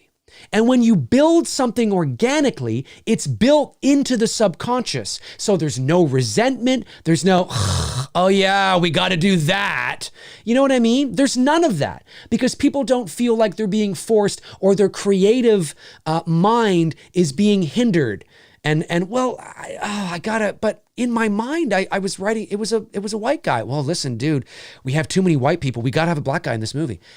Yeah, but my vision was he was. Yep. And they're not going, I got to have a black guy in there. That's not why the, person X would be going, no, it has nothing to do with that. It's about creative freedom. It's about, that wasn't the vision they had. It's not about racism. It's about the vision, right? I mean, it would be the same thing if somebody was like, oh, I got to have a white guy, but my vision, but the guy was black. Like you know what I mean? That's how I feel about it. We shouldn't be forcing it on people. We should be figuring out ways to teach people the importance of it so that people just naturally want it to happen rather than reluctantly and, okay, like, teach your kid the importance of school. Not go, come on, you got to go to school, you piece of shit. Okay. Because what are they going to do? They're going to go out to the van, kicking and screaming, going, you know what I mean? So yeah, I do think there's a level of, forcing these rules like that. I mean, the intention, like I get the intention behind it. Yes, we want, of course, 100%. I just don't think, again, I don't want to speak for everybody, but based on my personality, if I was black or a minority of some sort, I would be like, well, I don't want you to do that for me. Because now you're forcing people to just, and there's a lot of people that do feel that way. There's a lot of people that are of color or different race, whatever, that do feel that way, that are like, no, don't do that for me. Let me, just give me the fucking opportunity and we'll see what happens. You know what I mean?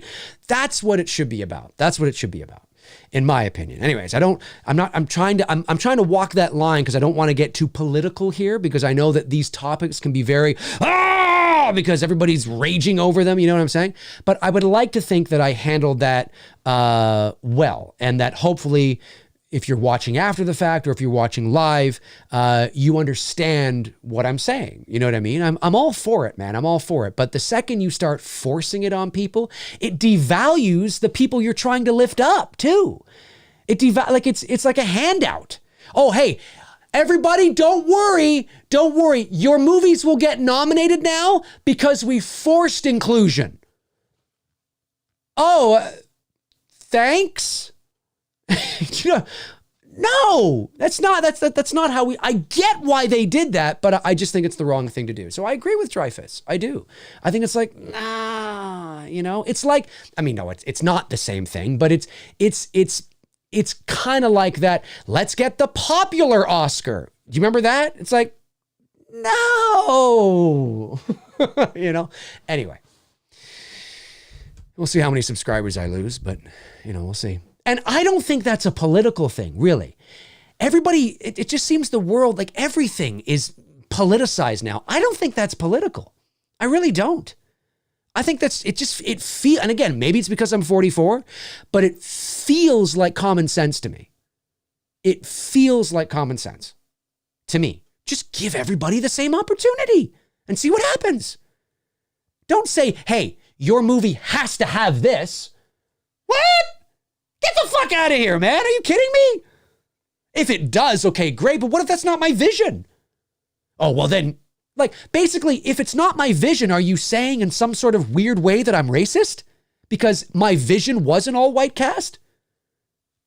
No, that's that's the story. Maybe the next movie I do will have a mixture. Maybe suddenly I'll wake up in the morning and have this, epiphany that, oh, you know what? I had this great idea for a story that involves an all black cast or something. Like, you know what I'm saying? Right? And I know there is racism that exists in Hollywood, and I do understand that is there.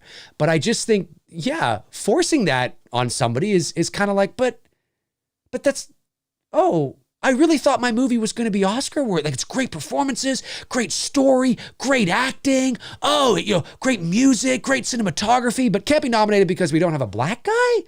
You know what I mean? And I say that like that because it feels so patronizing to the people you're trying to give opportunities to. Like, no, don't do that. Give everybody the same opportunities. You know what I mean? Everybody, Yeah. Anyway. That's how I feel. If that's controversial, then fuck, man, maybe this is a world that I just don't want to live in anymore. I don't know. It's just kind of strange. Hey, we gone up a little bit again. Awesome. 82,095. I'm loving it. That must have been another, that must have been another, maybe a donation that quickly came in. I'm loving it, digging it. It was MJS Lawrence, my man. Thank you so much. Just topped it up an extra $10. Really appreciate that. Could we get to 760 backers before the end of the stream and put us over 82,100? Could we do that? I don't know. Matthew Farisi says, I appreciate Dave calling the annoyingly woke and anti-woke out equally. Yeah, well, it's true. It's true. Listen, I'm not a perfect individual, right? But I've been accused of being right wing. I've been accused of being left wing. I'm not really either, and that's not a cop out. It's just kind of, because when I've always found myself, and this is true story. It's true story. I've always found myself when I do pay attention to politics or the issues or what is deemed right or left or whatever, I always find that, well, I'm a little bit of column A and I'm a little bit of column B and I'm a little bit of column B. Like I've always found that there's things on the left that I absolutely agree with, totally, and there's things on the right that I'm like, oh yeah, I totally agree with that. So that's just kind of how I've always been my whole life. So I don't feel that. Why should I feel the need to put myself into a box completely? Because I do think it's like the Force, right? True balance is down the middle. It's not all one or the other. And this world would make you think, no, it's got to be all this or it's got to be, and it's like, nah, there's there's boneheaded pieces of crap from both sides and there's nonsense everywhere. And I just do my best to stay out of it. And if something appeals to me, it's a good social program or it's a good bill that's being passed or whatever. And I just happen to like, wow, that's really cool. And it happens to be a very left thing. Then I'll be like, well, okay, but okay, I don't care. Or if there's something that's on the right that I'm like, you know what, I agree with that. And it's right, well, then you know what I mean? And it's just how I've always been, because I don't like to feel like I'm being labeled or put in a box, but yeah, there's nonsense all over the place. There's just nonsense all over the place. It's just ridiculous what's happening now. And most people, I would like to think that most people feel the way that I do. Most people are not far left or far right. The media and the world would lead you to believe that that's the case. You know what I mean? There's these two extremes. But I think most people secretly go home and are like, Jesus fucking Christ. Like, what the fuck, man? You know what I mean? Like, can we just all get back to normal? Anyway. I hear you. President McRae. I couldn't be president. I'm Canadian. And I couldn't be prime minister either because I don't speak French. You have to speak French to be prime minister.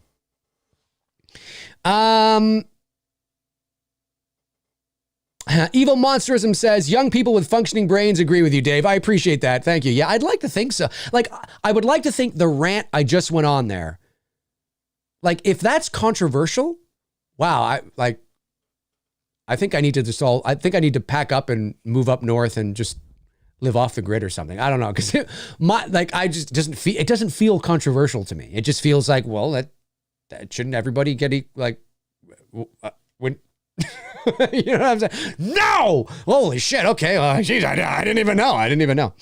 Awoken Nightmare says, Dave better recast most of It's Me Billy 2. Make the... It's true though, right? Yeah, I guess, It's Me Billy 2 ain't going to be nominated for any Oscars. That is true. Yeah, it's crazy. It's absolutely crazy. Absolutely crazy indeed. Darren from Georgetown says, the difference is the anti-woke is being reactionary. Never felt that side that pushes back is as much to blame. Yeah, that's a good point too. It's theater, right? It's political theater. And everybody's angry. It's seeped over into the entertainment world. It's the culture war.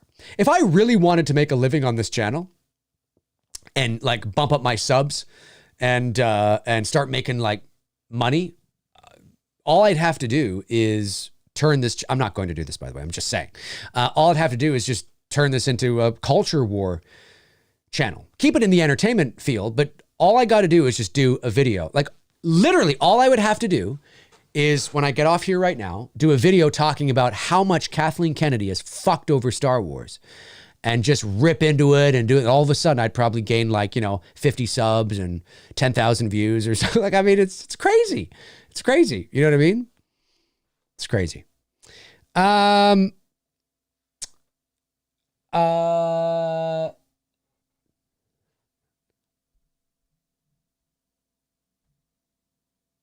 No, it doesn't. Sorry, I was reading a couple of things here. Ryder Guy says, does it eliminate a previous perk to donate? No, not at all. If you picked up a perk, you bought a Blu-ray, what have you, and you donate, no, that's just extra. It's just the perk isn't associated, the donation isn't associated with a perk, right? Because there's some people that have bought Blu-rays and t-shirts already and they don't want another Blu-ray. They don't want 10 t-shirts, right? So you can just go to the campaign and scroll to the very end of all the perks and there should be a little thing that says donate here. And you can just donate and it doesn't eliminate your perk. You will still get whatever you picked up. So yeah, great question, but no, not at all. All the perks that people pick up are locked in. Let me see here. Apollo Balboa in 1985 says, Dave, I've donated to the campaign and hope you reach your goal. However, how would you tell Olivia that the project is canceled if that were to happen? Well, we would just talk to her manager. We would just inform her manager that the project has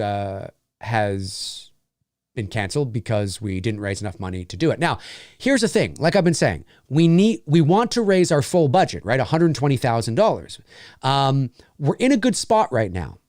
We could make a movie with the money that you see on the screen right there, but it wouldn't be the same movie that we want to make, right? So that's why it's so important that we reach our goal. Now, if we don't reach our goal in the next 3 weeks, but let's say we raise 105,000, well, that's very good. Then maybe it is in our best interest to launch a second campaign at a lower target, get that campaign into demand, and now we've made up the difference and now we have the full budget. But that's why it's so important to get as close to that 120 Canadian as we possibly can.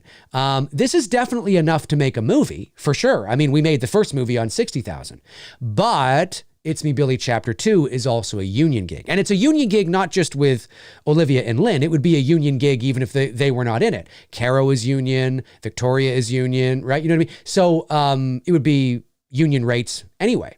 But yes, we could make a movie with $82,095, but it would be slightly, well, I mean, not slightly, that is an extra 38,000 we don't have. It would be different. You know, some scenes would have to be cut or a character might have to be cut, right? Things like that. So that's why it's, you know, again, these budgets are not arbitrary. These are the numbers we need to make the vision that we have currently right now on the script. So if we're not going to reach our goal, we want to get as close to that 120 as we possibly can. And hopefully, because of the trajectory that we have been on, we will do it. And you know, there's still 22 days left, right? Basically 3 weeks left. And we're sitting at 68%.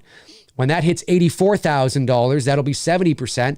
We're heading there. We are heading there.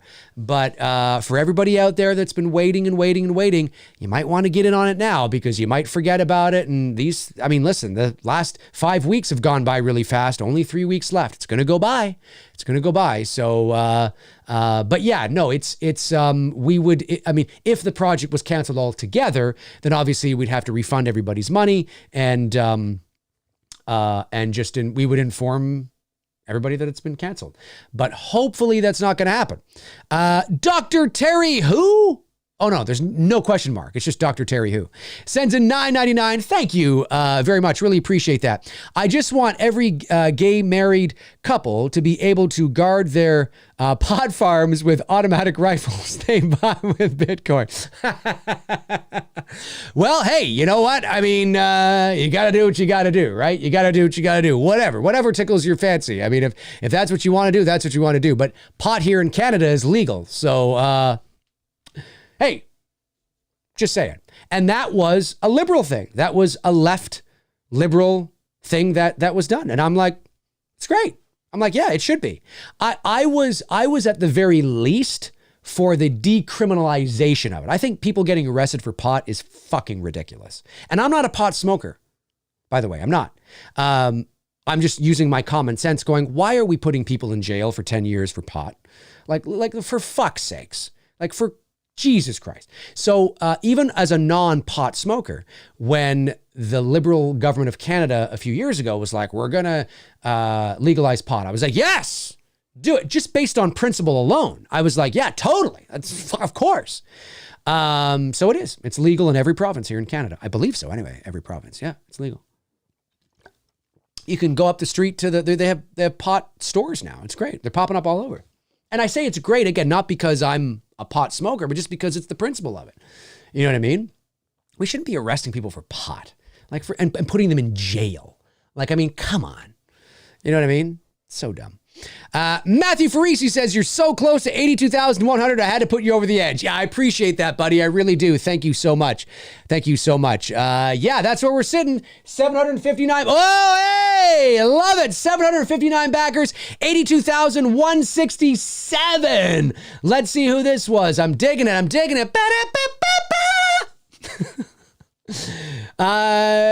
James Markin just donated $14. Thank you, James. Really appreciate that. Oh, wait a minute. Was that it? Hang on. Was that, I guess we were sitting. Oh, that's right. I think we were. Is that it? Or did I miss something? I did miss something. Teresa. It's Teresa that came in. Teresa bought a copy of the director's script. That's what I missed. Thank you, Teresa. Very much appreciate that. The tea is sweet tonight. You must get every time I say, you're probably like, oh, here he goes.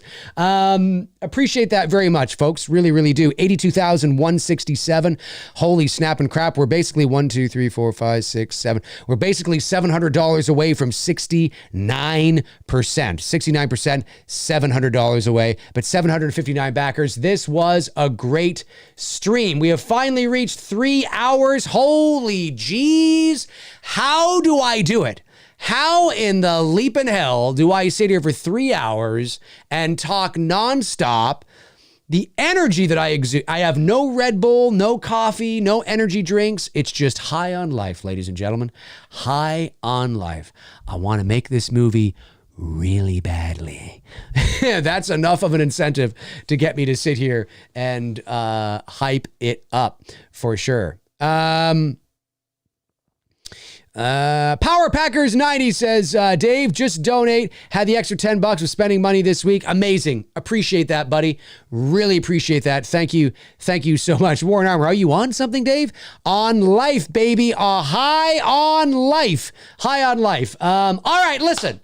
That is going to do it for this stream. We've gone 3 hours. I don't think I've missed any super chats. M1 says, when are you going on Cody's channel? That's right. I think next Tuesday night, Cody will make the announcement, of course, as we get closer to the date. Next Tuesday, June 13th, 7:30 p.m. Eastern Standard Time. Myself and Bruce Dale will be on Cody Leach's channel talking Black Christmas, Billy, all that kind of stuff. So make sure you look out for that. I will touch base with Tony and see whether or not there'll be a Two Dudes this Monday. Monday, Two Dudes has been on a little bit of a hiatus because Tony's been very busy, but don't worry, we will come back. We will come back and we'll see where that goes. But thank you to everybody that tuned in to this stream again, this stream that we keep building here. Really appreciate that. Thank you, of course, to my great moderators, Frank Riker, Tabitha Short, Darren Sands, Chris Baber, Cody Snyder, and Andrew Stevens. Really appreciate that as well. And always remember, you can donate to the campaign. You can pick up a perk even when I'm not doing these streams. It's always important that on the days where I'm not doing them,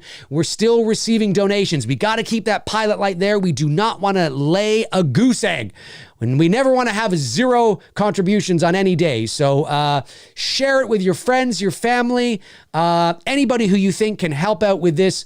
We'd really appreciate it, folks. We're inching closer and closer. Look at that, 82,167, 68%, 759 backers, 22 days left. 3 weeks, folks. 3 weeks. 3 weeks. Awoken Nightmare said $633 away from 69%. Amazing. Thank you, everybody. Really appreciate your patience while we get through the month of June and the big campaign here. Again, like I said, we will be back to more of a regularly scheduled program once the campaign comes to a close. But you know, it's crazy. I appreciate your understanding about all these streams and fundraising and all that kind of stuff. It means a lot. It will, trust me, it's going to be worth it. It's going to be worth it. Have a great rest of your Thursday night. I really appreciate the super chats as well. I can't remember if I said that or not. Yeah, I will talk to you all very soon. Maybe I'll have another stream. Yeah, maybe I'll have another one on Sunday or something like that again. We'll see. We'll see how I feel. Have a great night, everybody, and I will talk to you soon. Cheers.